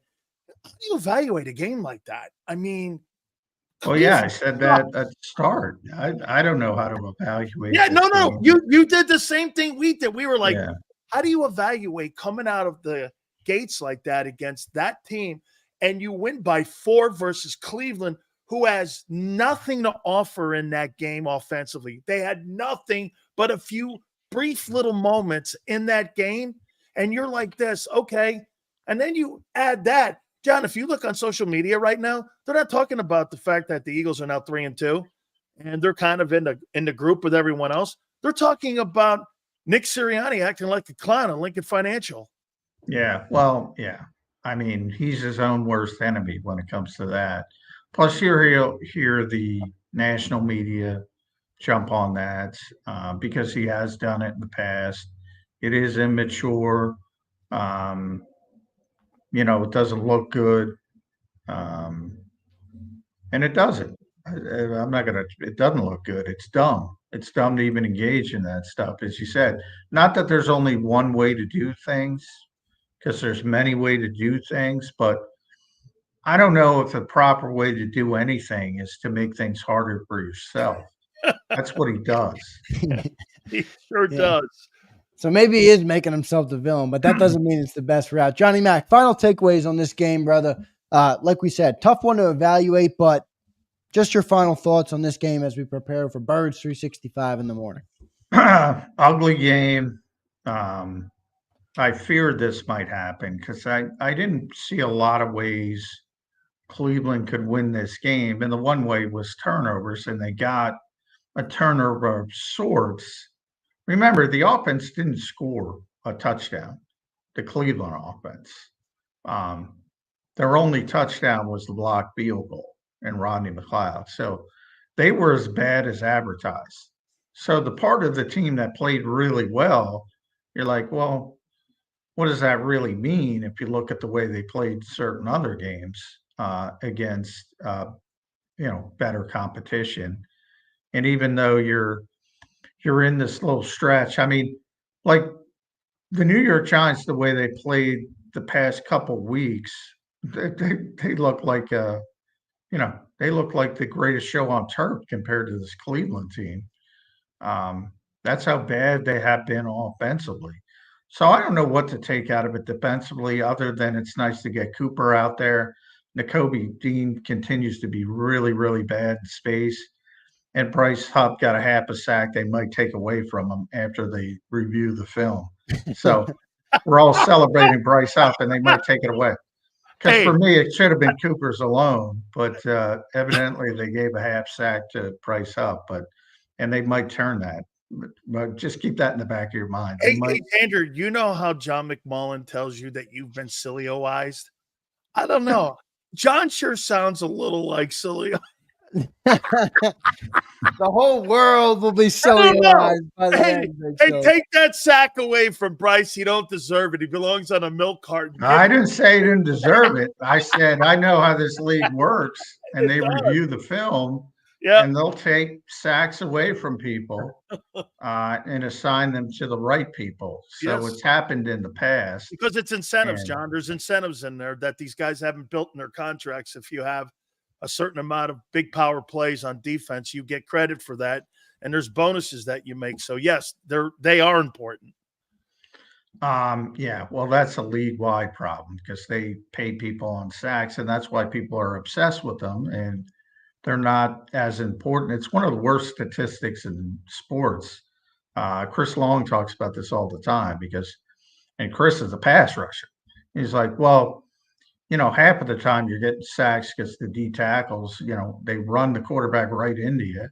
And you got to look at each one of them contextually and what matters and who really was responsible for a particular sack. But again, people look at the box score, and if you look at the box score, you'll say, oh, the Eagles played pretty well offensively. But did they? I don't know. At least they didn't turn it over. That's a positive. Yeah, and they won. Right. Johnny Mac, great stuff, man. Appreciate you checking in. Get home safely from Sileo-ized, John. Sileo-ized. Yeah, that to me, no offense, Dan, that to me is the hot take, and I don't do that. So I'm never going to be Sileo-ized. John, Mac, good stuff. Thank you, brother. Appreciate it. All right, thanks, guys. All right, see you, Johnny Mac. Good stuff from Johnny Mac on the post-game show there. Sills, just one more thought from you before I let you go, brother. Your final thoughts on this one. Like we said, it's a tough one. I think the three of us had the right thing. We went like this and went down like a bad milkshake. Yeah. It was like you were like this. Man, I like strawberry milkshakes, but at the end of the day, I don't know. The milk seemed a little flat. I still ate it, still, liked it. But, I didn't come out of that thing thinking, wow, my narrative has been changed in any way offensively or defensively. Now, I did like what I saw with Jalen, believe it or not. I thought Jalen was effective in the game. How about this, Andrew? Would you not agree that that's probably the best game that Jalen Hurts has played in the last 12 games? I'd have to look if 12 gets you back to the 12 gets you back toward I didn't that think he Bills played 5 quarters of good ball against Buffalo. I thought he was great in the fourth and in the end, the overtime against Buffalo. Yeah, I don't want to go there because you played the Browns, I guess. But no, look, I thought he played a good game. I really did. I had no problem. I said it at halftime, even before he had a much better second half than first half.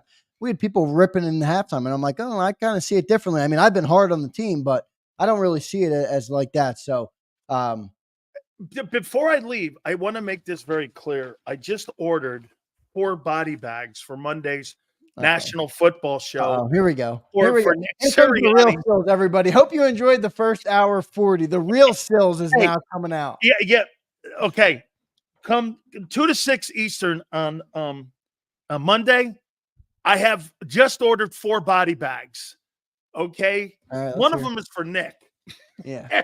Okay. And I'll explain with Angelo at 4:30 on Monday. Are you not giving me all 4? You're only giving me 1? Yeah, no. I'm only giving you one. All right. Well, 2 to 6. We may have to double bag a guy. Sills, I got a feeling 2 to 6 is going to be a big one tomorrow. Oh, yeah. Brother. 2 to 6 in the National Football Show. Host Dan Sileo of that National Football Show. Host here on the JAKIB pre and post-game show. A 1987 national champion and the 56th player taken in the 1988 NFL Draft. Dan Sileo, you are a legend, and we love having you here on JAKIB Sports. Thanks for doing it today, brother. We'll talk to you again tomorrow. All right, brother? All right, guys. I appreciate everybody coming into the chats and all the super chats. Thank you guys so much, man. I'll see you Monday, 2 to 6, National Football Show right here on JAKIB. Thanks, Zander. See you, Big Sills. Great stuff from Dan Sileo. Guys, everybody, this is the rundown for the rest of the show. First, I have a favor to ask of the people in the chat.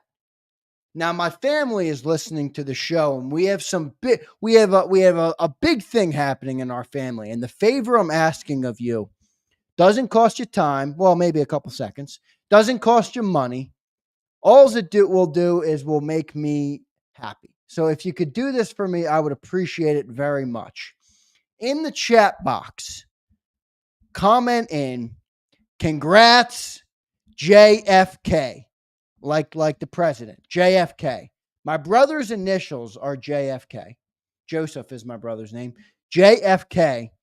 And him and his beautiful wife, Julia, have announced they are having their first baby coming soon. So they announced that to our family today.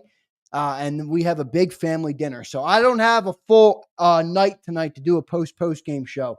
But if you guys could please drop a congrats JFK in the chat, that would mean a lot to me. Thank you guys for doing that. He is watching the show right now, so he will see that, and hopefully his beautiful wife Julia is watching as well. So big congrats to you, Joseph. Love you, brother. Can't wait to. So we have a dinner after the show tonight, which is why I won't have as much time on the post-game show. Let me take a break, and I got 20 minutes. So 20 minutes, we're going to bang out some interviews for my people, Akbar, Bob Brown, if you want to join. Anybody that wants to join, we got to keep it short, concise, and to the point today. I'll get through as many as I can, and then I got to bounce for a family dinner for my brother, JFK. Congrats, JFK. Aren't those initials fresh, everybody? Joseph Frank. Great name.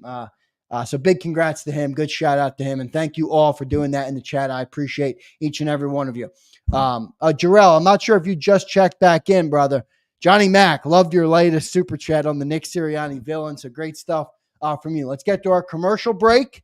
Coming up next, the post-game show with Zander Krause and JAKIB Nation to take it home. Appreciate you all. Stay tuned. Back in 3 minutes. He's blocked well and tries to cut through the middle. Oh! Your gut says Miami is going to win, and you should take the over.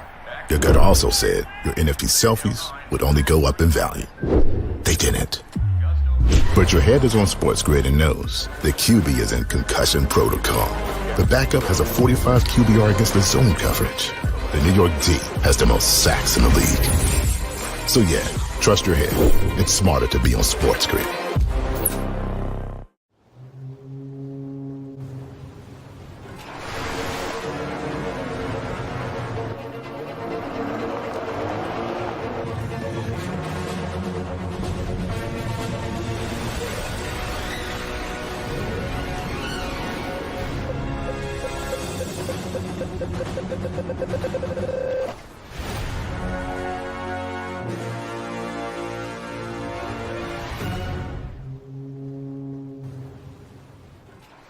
Score and save in southeastern PA and Delaware with Colony Pools this football season, and let the experts close your pool with a custom Merlin safety cover in green for the birds. And if you join our Winter Watch team, we'll give you another 20% off, and Colony Pools will handle it all. Keep your tiles on your pool, not in your pool. Fly with Colony right now, birds fans. Visit flywithcolony.com.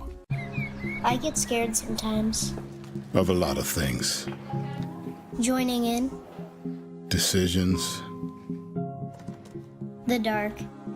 The dark. But I once heard someone say, But as I always say, it's okay to be afraid. as long as you face the fear. And keep moving forward. Wherever you are in life, count on the name trusted in insurance for over 80 years. Independence Blue Cross. Hi everybody, my name's Jason Lombardi. I'm an inspector at DryTech. At DryTech we offer 3 major services, the first one being basement waterproofing. The second service we offer is foundation and structural repairs. And then the third service that we offer is mold remediation. If you feel you are having a waterproofing issue, give DryTech a call or check us out online.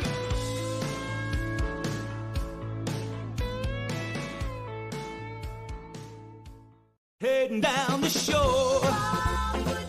Have a ball once more. Here, imaginations run wild and time stands still. Because here, you can find the best of the Jersey Shore, all on one 5-mile island. So leave the old you behind and get lost in the woods.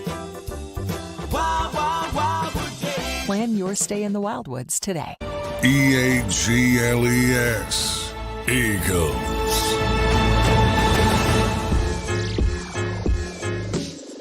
Welcome back in, everybody, to the JAKIB Postgame Show after the Eagles get a win, moved to 3-2 on the year. An ugly win, a measly Browns team, but hey, a win's a win in the NFL, and they'll move on. We got a bunch of people in the waiting room. I'll get to all of my the JAKIB Nation for the post-game show. Check in with JAKIB Faithful. So we'll do that in just a second. Before I do that, I got to run through a couple of these super chats. Terry Hayes checks in. Terry, thank you, brother. Appreciate it, man. $20. I'm pissed off about Nick, and I don't even live in Philly. I live in shitty Illinois. I don't understand him taunting the fans, especially after the fans was chanting "Fire Nick" going into halftime. I don't know what to do about Nick. Terry, welcome to the club. None of us know what to do about Nick. He's a clown. I think Jarrell might be right, man. I think he's just fully villainizing himself to take the onus off of the rest of the staff and the players. Hey, maybe it's a good idea. I don't know, but I think that's where he's going with it. And we'll see. Brian checks in. Brian's fired up today, everybody. Brian is not buying this win at all. Brian says, why does Slay fake an injury after he gets burnt the route before? The guy is so old and soft, he's turning into banana pudding. Oh, Brian. My God, the excuses. Jalen Hurts has 4 tricks. Go ball, tush push, turnover, and take a sack on crucial down. Fugazi QB. Brian, I'm not ready to go there, brother. Sorry. Yeah, I still could fight Jalen Hurts. He plays football like Mitch McConnell on a podium. Blood is stuck and haven't moved. Brian, you're in rare form. You are in rare form. I think that's all the super chats that I missed, at least the $5 ones. Jason Marzon, they should try Nolan Smith at outside linebacker. I thought Nolan had an all right day today. You're right, though. He moves laterally really well compared to just rushing the passer. So, Jason, not a bad take there. Miguel checks in, member for 28 months. Look at that, everybody. If you're new to JAKIB Nation, you probably, I've been here 28 months. Miguel's been a member. Good stuff there. Appreciate that. If you Google Nick's name right now, all that comes up is the bullshit he did after the win. If players can get suspended, he should as a coach. It's a fair point. Flexing and stepping. This is a complacent winning football, and that won't cut it. Trucker Beans, I get it's the NFL. You'll have ugly wins. Why does it look like we struggle on offense? Cooper is a player. Are the coaches wasting the offensive talent? Trucker, it's a fair point. Offensively, we are not a dominant team. No doubt about it. Appreciate everybody in the chat. All the people are messaging me in the private. Now you guys are polluting my private chat. Sileo is in the building. Hotsport says, Hotsport, we'll get to you. Let's go to the man, the myth, the legend. First up, Akbar. Akbar joining me now on the post-game show. Akbar, how you doing, brother? Your quick reaction. Reminder, we don't have much time, so let's keep it quick. My man, what's up, Z-Money? First thing I want to say is that Jalen Hurts, he had an all right game. He spread the ball. You know, he got the ball to Jahan Dotson, Calcaterra. Of course, A.J. Brown and Devontae Smith. My other take is I'm tired of this narrative that this is a passing league. I'm tired of this narrative. Like, it ain't. It's a running. You can't make it to the Super Bowl unless you can't make it to the Super Bowl unless you have a good run game, right? When we played KC in the Super Bowl, how did they beat us? They started running the fucking ball in the second half, right? So this narrative that it's a passing league, like you can have a quarterback throwing the ball 55 times. That's not good that he have to do that. You need some balance, right? So with me saying all that, they need to incorporate Barkley more, right? Like what's his name? Saquon Barkley is the best player on the team. It is not AJ Brown. I'm tired of hearing that shit too. What AJ Brown is a right hand uppercut, overhand right hook. You know what I'm saying? You understand boxing, right? Yep. Saquon's the jab. Is that where you're going? Saquon is the jab and a body shot, but can also hit you with a up. He's everything. He's the full package. He can give you everything. He can go for a home run, 60, 70 yards. He can get you 3 yards. That's the jab. And throw the ball. Throw him a wheel route. Throw him a couple screen shots. You know what I'm saying? Get him in the middle of the field. Let him play with the linebackers a little bit.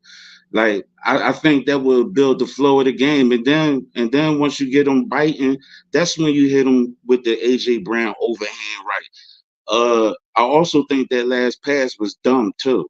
I hated that pass. Even though AJ caught it, that's cool, but that was just as bad as the play call when Barkley dropped the ball on that fourth down play. Right. Same downside to it. The same shit, right? So, and that was harder. That shit he threw to AJ, that shit was even harder, right? Yeah. So, like, I would have preferred them to use this dude. To me, Saquon Barkley, all that. He bad as shit. That boy, all that, right? Like, he's Emmitt Smith, Marcus Falkish. Not them, but he's, you know what I'm saying? He's of that ilk. Like, he can do the type of shit that they do. He can do the type of shit that McCaffrey do, but they just not designing. I need to see better play design for him. Get him out in the open in some space. And that's gonna make AJ Brown even better. AJ Brown could have had 200 yards today if they knew how to use Barkley. You see what I'm saying? So I like final thoughts on the game. I got to run. All right, brother. I got like 8 people in here I got to get to. So just your final thoughts. You feeling better about the team after this game, or is it? Oh man, this was just a game. I'm more concerned of the next game. I want to see some consistency. Yeah, they won, but even if they squeak it, I don't want to see no squeak out. I want to see a dominant win. We haven't seen that yet, so that's what I'm looking forward to. I wasn't really worried about this Browns game like that. I'm more so concerned of it, and I'm gonna say it right now too. Before you go, I want to say it right now. I'm not impressed with Jalen Carter like that. I'm not impressed with dudes like that. You got to be better. You're right. Appreciate it, Akbar. All right, see you, man. Good stuff from Akbar. Let's keep rolling through. We got a lot of new faces. I love new faces on the post game show. Let me tell you that. Let's get to our next one. He was in here first. Jay the Legend. Jay, are you ready? Give me a nod. I'll bring you up, brother. He's ready. Yeah. Jay, what's going on, man? Great to have you on. Reminder, I don't have much time, so just your reaction. I'm gonna break it down real quick. Yeah. All right, yeah. Now, Dan Sileo, he's gonna have to put some respect on Jalen Hurts' name now. Yeah, you talking about he was a bum. The man was a top 10 quarterback last year. He came in this season as number 9 on PFF. But Dan ain't gonna say nothing about that. Oh no, he's not gonna address that. He ain't gonna say that. But they get to what my point is. Yeah, they starting to get the rust off on offense. Them not playing the preseason, I think that really affected them, and it kind of hurt them. So now they look like they finally starting to get some rhythm. And Jalen, that was good. I ain't have a problem with that play. Other people had a problem with that play that he did at the end, but I ain't have a problem with the play because he put that ball in his hands. He made the play. It put in his hands. He didn't let Nick or let Kellen control that. He put it in his hand. That was actually a smart play. Unlike last year, I think that it was only a bad play because he couldn't control the protection.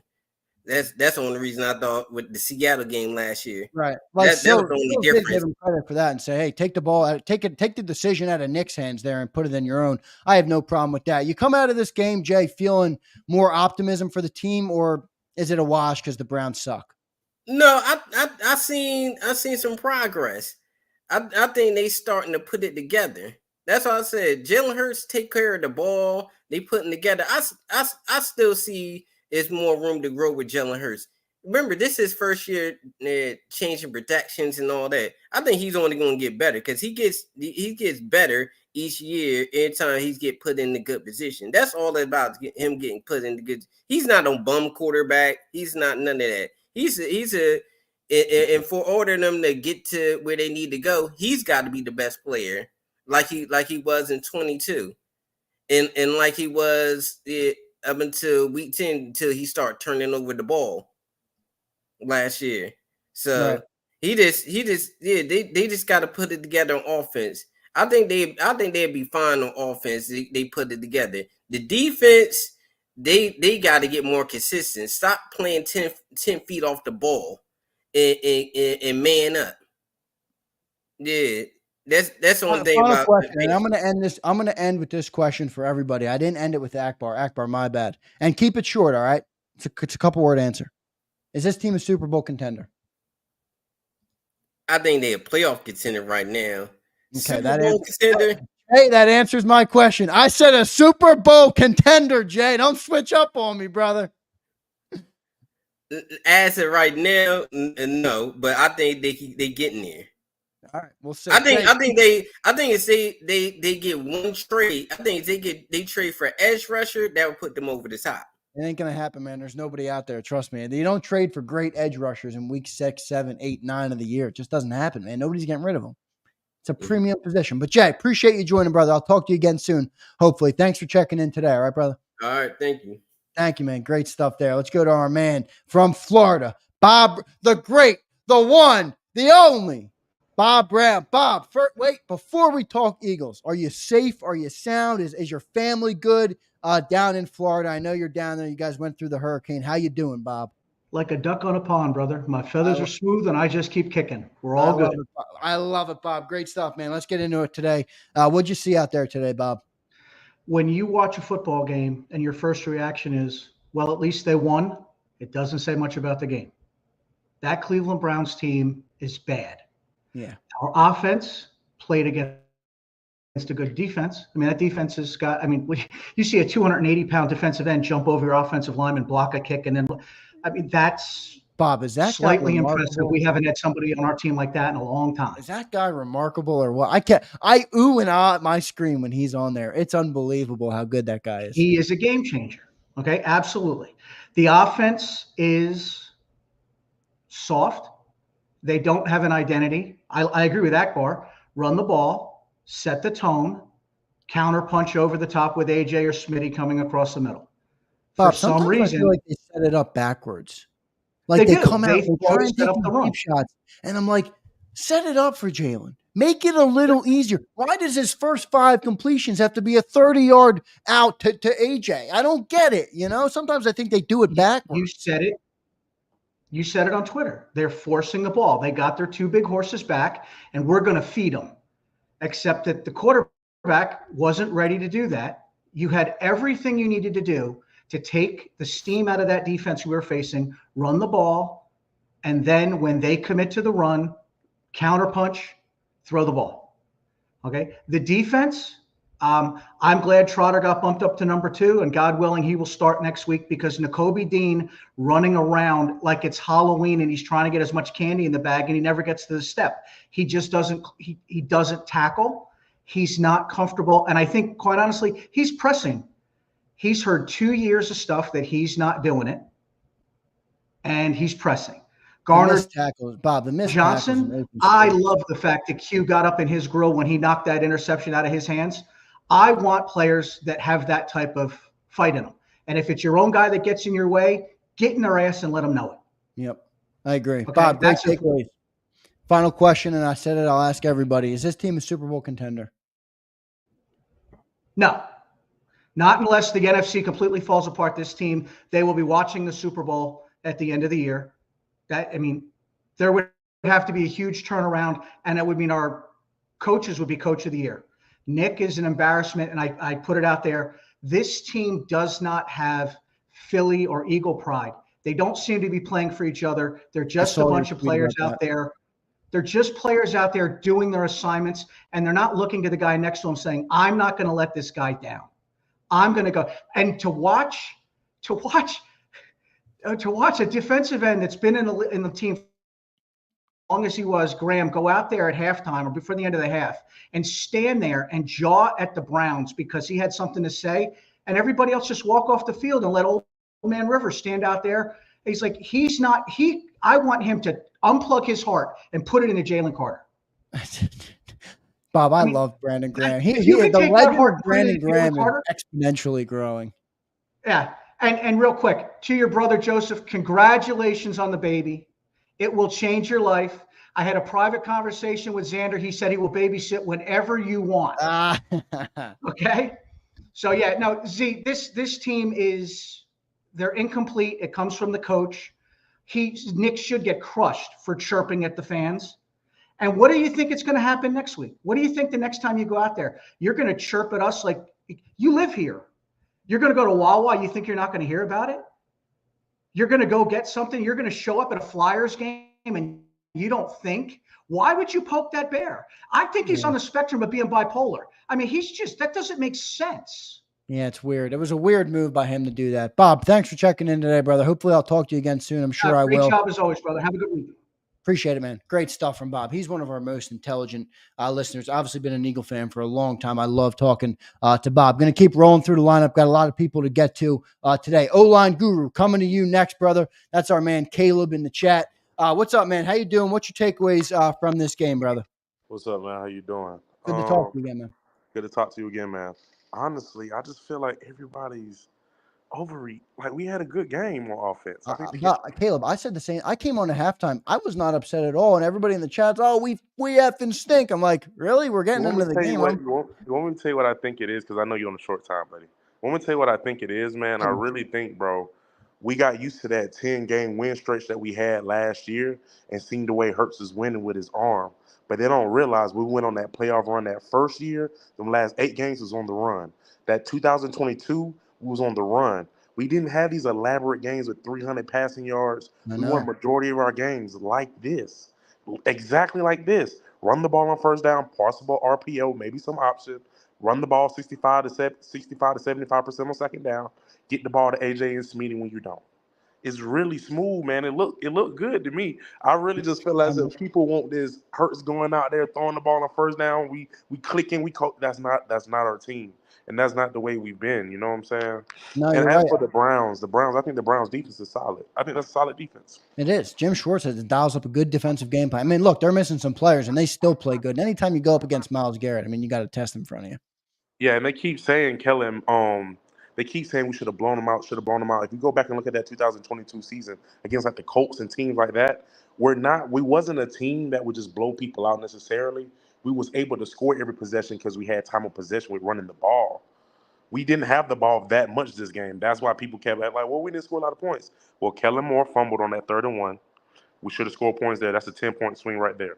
And also, we're a time of possession team. We're supposed to have the ball 7 minutes and score like that. We're not supposed to, you know what I'm saying? We're not supposed to have 45 points. People want us to be different than how we're built. And I think that with that comes an expectation, and then they're let down and they're pissed.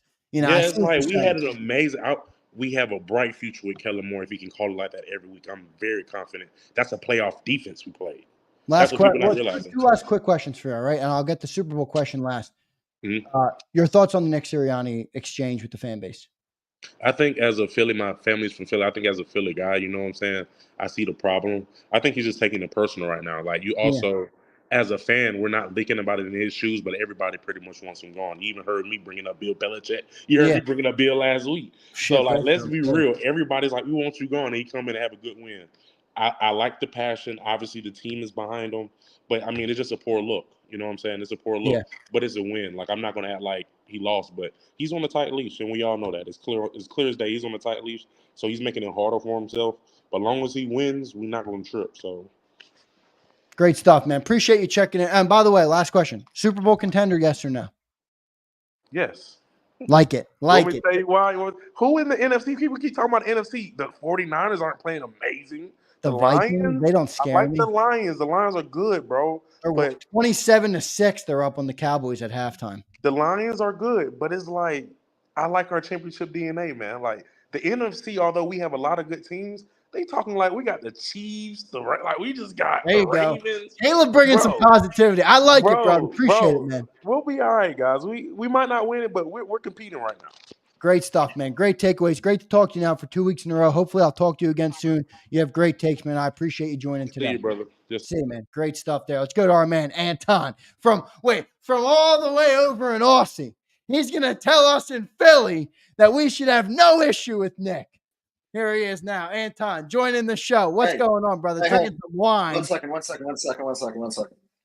Zander, here is to another Eagles win. Congratulations as well, by the way, to your brother for having a baby. Congratulations. Here you go.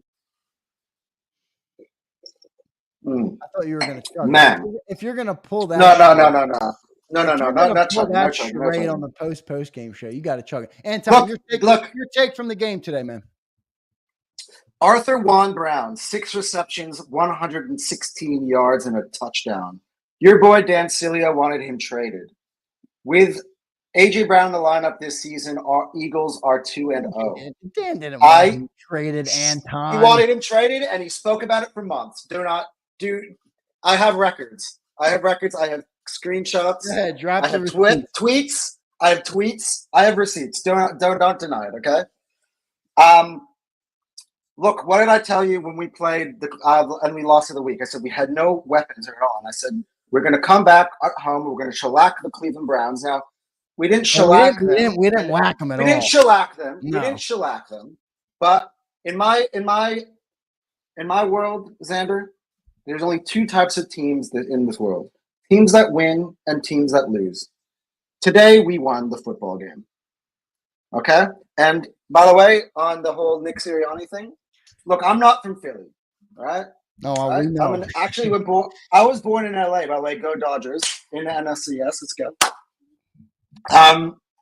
But look, man, he is right. What he said in the press conference is 100% right. You have a fan, when you're the fans that are privileged to go sit in those stands behind you at Lincoln Financial Field, right? Bullshit. They're spending hundreds of dollars. Let me finish my point. Zander. They have a duty. The duty is to cheer on this team and to give them energy. And when you boo, this is the only team I support that does this, all right? I have Does this sound like an LA guy or what, everybody? Does this sound like an LA guy or what? Oh, my God. My ears are bleeding. You have to bring the energy, right? Oh, shit. You guys are making millions of dollars. Go out there and deliver for the city, Anton. Question for you. Question for you, Zander. If you were the head coach of the Philadelphia Eagles and the entire stadium was saying, fire Zander, fire Zander, fire Zander, would you not also put up your middle finger, Zander? No, I get it, but I think Caleb presented this point a lot better than you did. Big shout out to Caleb. I hear what you're saying. I'm just saying, Philly ain't going to like that, bro. That's how it is. Last question for you, Anton. Is this team a Super Bowl contender?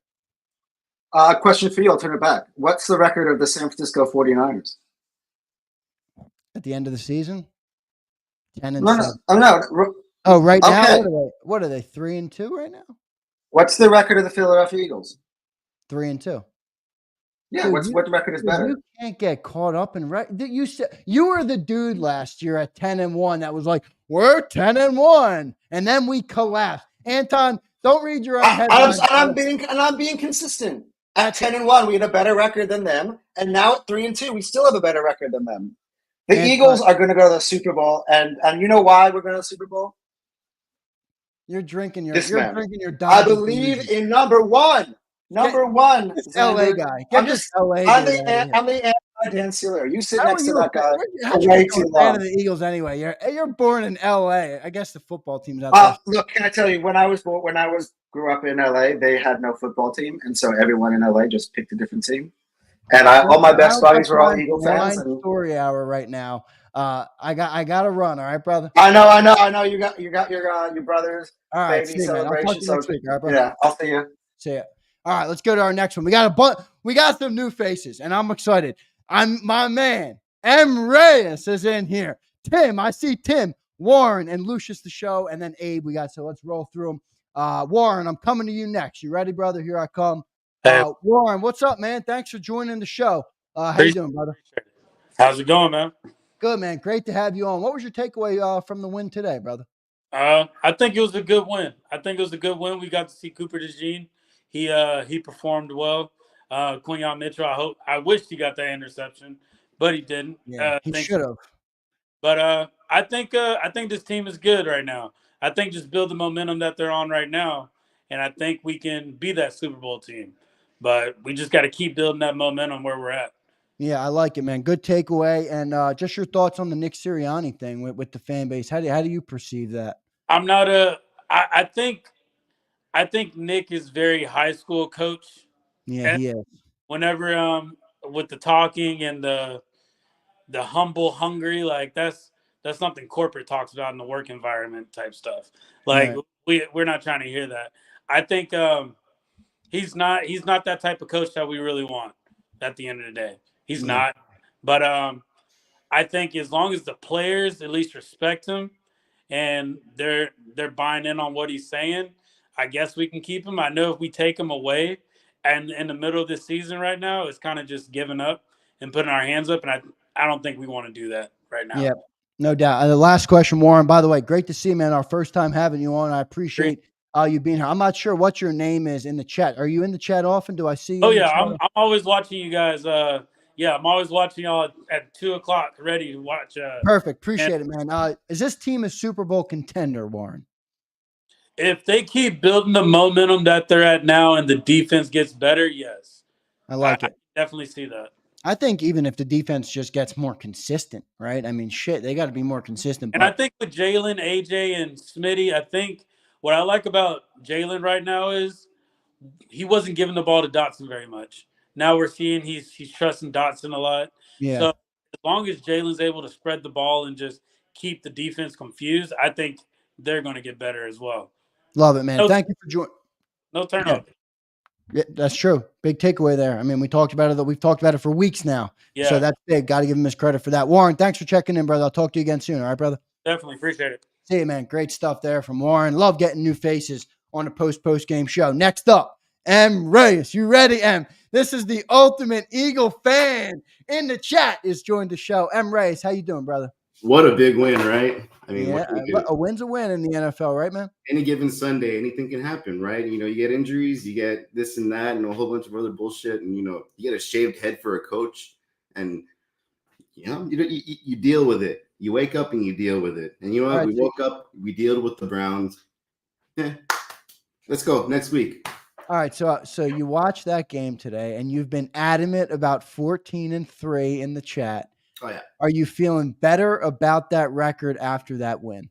Oh yeah, as long as we don't hit that number 3 before 10, I mean, we're gonna be all right. I mean, all right, I like it. Em, what's your take on the Nick Sirianni stuff? Because you're look, I love your passion for the team because I understand it, right? Mm-hmm. And you're Eagle ride or die, and I respect it. And by the way, I do appreciate all the support you give us in the chat box. What's your takeaway on the Nick stuff? Like the other person had said, I mean, I think at this point he might have taken it personal, and we dog on him here, and it's well deserved. Don't get me wrong, like he objectively probably shouldn't be talking any input into the offense. He even admitted himself it didn't work for him. So I mean, it's just one of those things where he's at the point where he's probably just tired of hearing it. Like I would hate for people to shit on me every day for my job. He's trying the best he can. He does what he can with the tools he's got, with the power he has, however much or less that is. So yeah, I mean, it's one of those things. I just think he's taking it personal, and he's chirping back at fans now. And sounding a little soft there, Em. I got to be honest with you. You're sounding a little soft. No. I'm not as chat mic and in-person mic are two different people. Yo, no doubt. There's no doubt. And appreciate joining, man. Last question: Super Bowl contenders, yes or no? Of course. Yes. Yes. You can't break character that much, right? No. And yeah, just like my other Austin fellow said, it's because of this guy right here, or this guy right here, or is that a Jalen Hurts #2 jersey? Oh, the rookie one, and I got the rookie. I have the rookie one as well. I have the rookie #2 Jalen Hurts jersey. Gotta love it, man. Because I went to Bama. I loved it. Yeah, when he got drafted in Philly, I'm like, shit, I got to get his jersey. Em, thank you for joining, brothers. Talk to you again soon. All right, man. JAKIB, man, take care. Thank you, man. Appreciate that. Let's go to our man Lucius next. Lucius, you ready, brother? I see Lucius. Lucius is one of our JAKIB Legend members. Lucius, the show. What's up, man? Thanks for joining in. How you doing? Can you hear me? I got you, man. You sound good, look good, feel good, play good. What was your takeaway on the win today, brother? All right. First of all, let's just say that defense from Cleveland is a top defense. Too bad their offense sucks, but that defense is good. So putting up 20 points against them, but it's still a good defense. Jim Schwartz, champion defense coordinator, so it's all good. About the team, I can't feel good about the team because Nick Sirianni's still our coach. He's still our coach. He's chirping against our fans. Oh man, bad luck. Go ahead and rack him. Get Michael Clay in as our head coach, and everybody talk about Kellen this, Kellen that. Yeah, Michael Clay, the specialty. I'm telling you right now, eventually somebody's going to catch on that guy is very thorough with everything he do, and it's the kind of voice that Jalen Hurts needs. He is thorough. You're right about that. I listen to his press conferences. You're right. He's an impressive guy. And Johnny Mack says that a lot as well. You kind of tipped your hand on the Nick Sirianni stuff there, but what are your thoughts on the way he handled the fan base there, and what do you expect the reaction to be this week? When you get emotional, you can't be a head coach. He's emotional. He took it personal. You just can't be a head coach. He might be a nice guy, but he can't be he's not a head coach. Sorry, I had to put my dog down real quick. But yeah, no, he has to go. He's he might be a nice guy on the field. You might want to go to amusement park with him, but we're trying to win football games, not Mr. Nice Guy off the field personality type stuff. He has to go. Yep, no doubt. Lucius, great stuff, man. Final question: is this team a Super Bowl contender? It is a Super Bowl contender with a non-Super Bowl head coach. Oof. That's a tough indictment on the head coach there. Appreciate you checking in, man. Hopefully I'll talk to you again soon. All right, man. By the way, thank you so much for being a JAKIB Legend member. It means a lot to me. Let me tell you something about that. I would have been the first person if I knew it existed. Once you started saying something about it, I got something coming for you that I think you're going to like a lot. I'm going to reach out to you. Don't worry. I'll take care of you no matter what. I appreciate it. All right, man? Look, I appreciate it. And good luck to the channel. Congratulations to your brother, and go Birds. Thank you, man. Appreciate it. Great stuff there from Lucius. Couple more. Tim, you ready to rumble, brother? Great to get Tim. Tim, man, what's going on, man? Good to see you. A new face on the show. What's your takeaway from the game today, brother? Yeah, nice to meet you, man. I'm just going to echo a lot of what folks have already said. I think there's a lot of back and forth with our offense. We run the ball, we're doing good, then we take a long, deep shot down the field and it doesn't work, and then we go 3 and out. The offense, it's going to work out its kinks, and I think we're going to be really well down the stretch. The only thing I'm worried about is our secondary on defense. It's pretty abysmal to watch sometimes. You have 2 guys run into each other. I love Mitchell getting in CJ's face. Really pissed off about that, not getting that pick. But I think down the stretch, our defense is really what's going to hurt us. Yeah, no doubt. I mean, I thought they played better today, but the question there is the inconsistency, right? You can't show up one week and then not show up another week, and then that's no way to build a Super Bowl team. So, no doubt about it. And that's just it. And also, too, one thing, and I'll let you get to it, but you have a different guy on the field every game. You have Cooper on the field who's making plays. A few weeks ago it was CJ. Then you have Reed, and it's just like there's just no consistency with this defense. And it's true. I really, really do think that when we play the Cowboys, even the Giants next week, like if Malik Neighbors is playing, he's going to be a problem to guard. And I know. You have today, it's 3rd and 8, 3rd and 9, and you have CJ shagging off of I forget his name, 85 in the Browns, and it's a first down. It's a quick slant. It's like that shit can't happen. No doubt. Good takeaway there.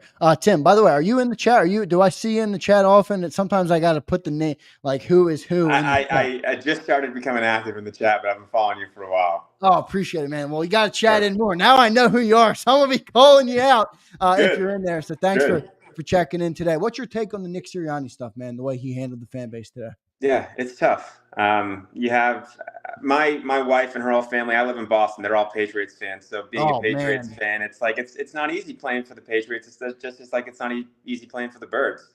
You don't do well, especially coming off of what happened last year and kind of what's happened so far this year. It's tough, and so he's probably letting his emotions get in the way, and he shouldn't be because he's the head coach. But I see where he's coming from. I just think it's something that he could handle with a bit more grace. Yeah, I agree. And last question for you, Tim. Is this team a Super Bowl contender right now? Damn right, baby. Go Birds. I love it. I I'm not love gonna it. say it Good if you stuff. got other guys. Dave, I'll be looking for you in the chat. What's your name in the chat? So I Because know. of this guy right here. It's probably just Tim Ferraro.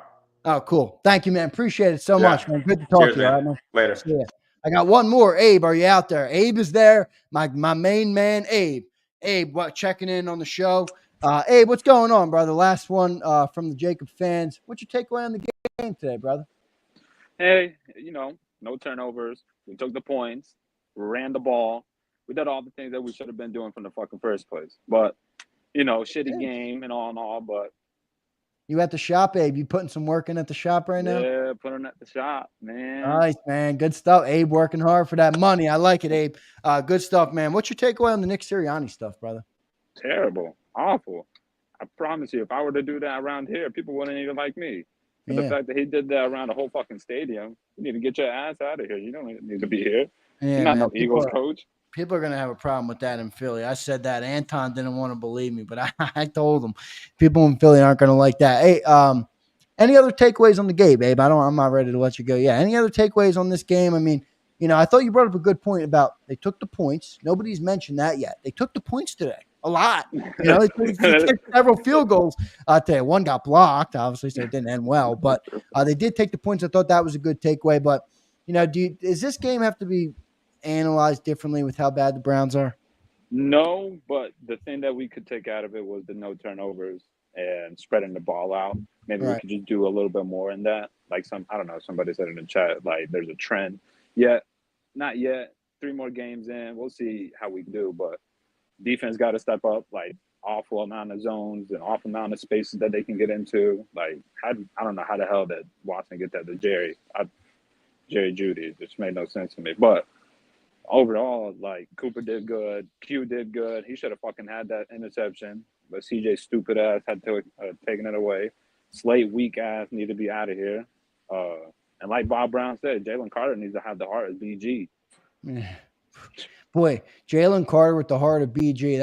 That's a Hall of Fame player right there. He's that good talent-wise. Abe, last question, man. Is this team a Super Bowl contender in your eyes? No, absolutely not. No, really. Not Resounding right now. no. Not right now. I see the Detroit Lions whipping more ass than us. Good stuff. Abe, thank you for joining me. I got one more guy, my man Jarrell. I'm going to him next. All right, Abe, thank you for joining me. Congrats on your brother. Go Birds. Joe, I'm not ignoring you, brother. I never ignore you. Did you put something in? Joe, I don't know if you were here. I announced my brother is having a baby, and we have a big family dinner tonight for him. So everybody put in the chat, congrats JFK. Those are his initials. So I got to run, Joe. I'm short on time tonight. Let me go to my man Jarrell. Jarrell in the gym. Get me in, Xander. Get me in, Xander. Hey, I got you, brother. Congrats to your brother. Tell him he has to catch up. I got 6 kids. He got to catch up. Wow, First man, off, you're cooking. hey, listen. Villain Nick is here. The team is finna back him up. It's finna get nasty out here, baby. I promise you. We finna go on a winning streak. I don't see us losing the game till we get to Baltimore. And we might beat them too. Let's go, baby. You think we're going to beat Baltimore, Jarrell? Listen. We're going to run the same type of scheme they run against them. And they can't stop it because their defense is suspect. Let's go, baby. Bird game. I love it, Jarrell. By the way, before and I have a couple more questions for you. Before I let you go, I do want to tell you, my whole family, I mentioned, they're all together today. And my brother is a veteran of the National Guard. And he wanted me to say to you, he just said, that dude, give him a lot of respect. 18-year service, 2 years left. So thank you for your service, brother. And also thank you for your support of the channel. It does mean a shit ton to me. So I can't thank you enough, brother. I just wanted to let you know my whole family put it out for you, man, to thank you for the support and also the service to our nation. Thank you very much. I appreciate it. Shout out to him. Thank him for his service. Lucius, thank you for your service. Anybody else that's been in, thank you for your service. But at the end of the day, Villain Nick, baby, ride or die, Bird game. We'll be in New Orleans in February. You good with him going at the you good with him? I'm good with it, man. And the team's going to rally. I promise you. They're going to rally behind Watch. Jarrell, my last question, I already know what your answer is. You already know what I'm going to say. Super Bowl contender? Listen, I got to go to Road to Spain in December. Eagles will be in the Super Bowl in February. I'm coming back just for that Super Bowl. Then I going love back it. to Spain, baby. I Let's love go. it. Jacob's got to do something for Jarrell if that happens, man. Let's go, Jarrell, baby. great stuff, man. Thank you for the support today. Thank you for all your support always. Thank you. Appreciate it, brother. Thank you. Thank everybody in the chat, man. Go Birds. Let's go. Go Birds. Great stuff, man. What a great show today was. Can't thank everybody enough. I got to get out of here. I cut it close. I always go longer with JAKIB Nation than I'm supposed to. 6:30 dinner. It's 6:25. So I'm pretty close, but I'll get out of here. Appreciate everybody, man. Hit that like button. Still got a pretty good crowd in here. Thanks all you guys. Thanks all the super chats. Thanks all the likes. Thanks all the support. Thank you to all the people who joined on the post-game show. Thanks everybody for the support here on JAKIB Sports. Can't thank you enough for everything. Big shout out to all the people that joined in today, and shout out to the Birds. They're 3-2. I mean, you take a win. A win is a win in the NFL. Now they got some things to clean up. I don't feel quite as good as a couple of other people do, but I feel pretty solid overall. You get a win, and you got to be happy with that. But they got some things to clean up. Appreciate it, Akbar. Appreciate it, Abe. I'm not going to run through them because I'll miss some. Hotsport, Abe, Akbar, O-line, Caleb, Jarrell Ray, Lucius the Show. Shit, I'm already missing some people. Jay the Legend. Anybody I missed. I didn't mean to miss you, but I do appreciate it, man. See you next time, everybody, on JAKIB Sports. What a great show. A lot of fun that was, and Eagles get the win. So catch you next time, everybody. 8 to 10 tomorrow, Birds 365. 2 to 6 tomorrow, the National Football Show. See you next time, everybody. EAGLES. Eagles.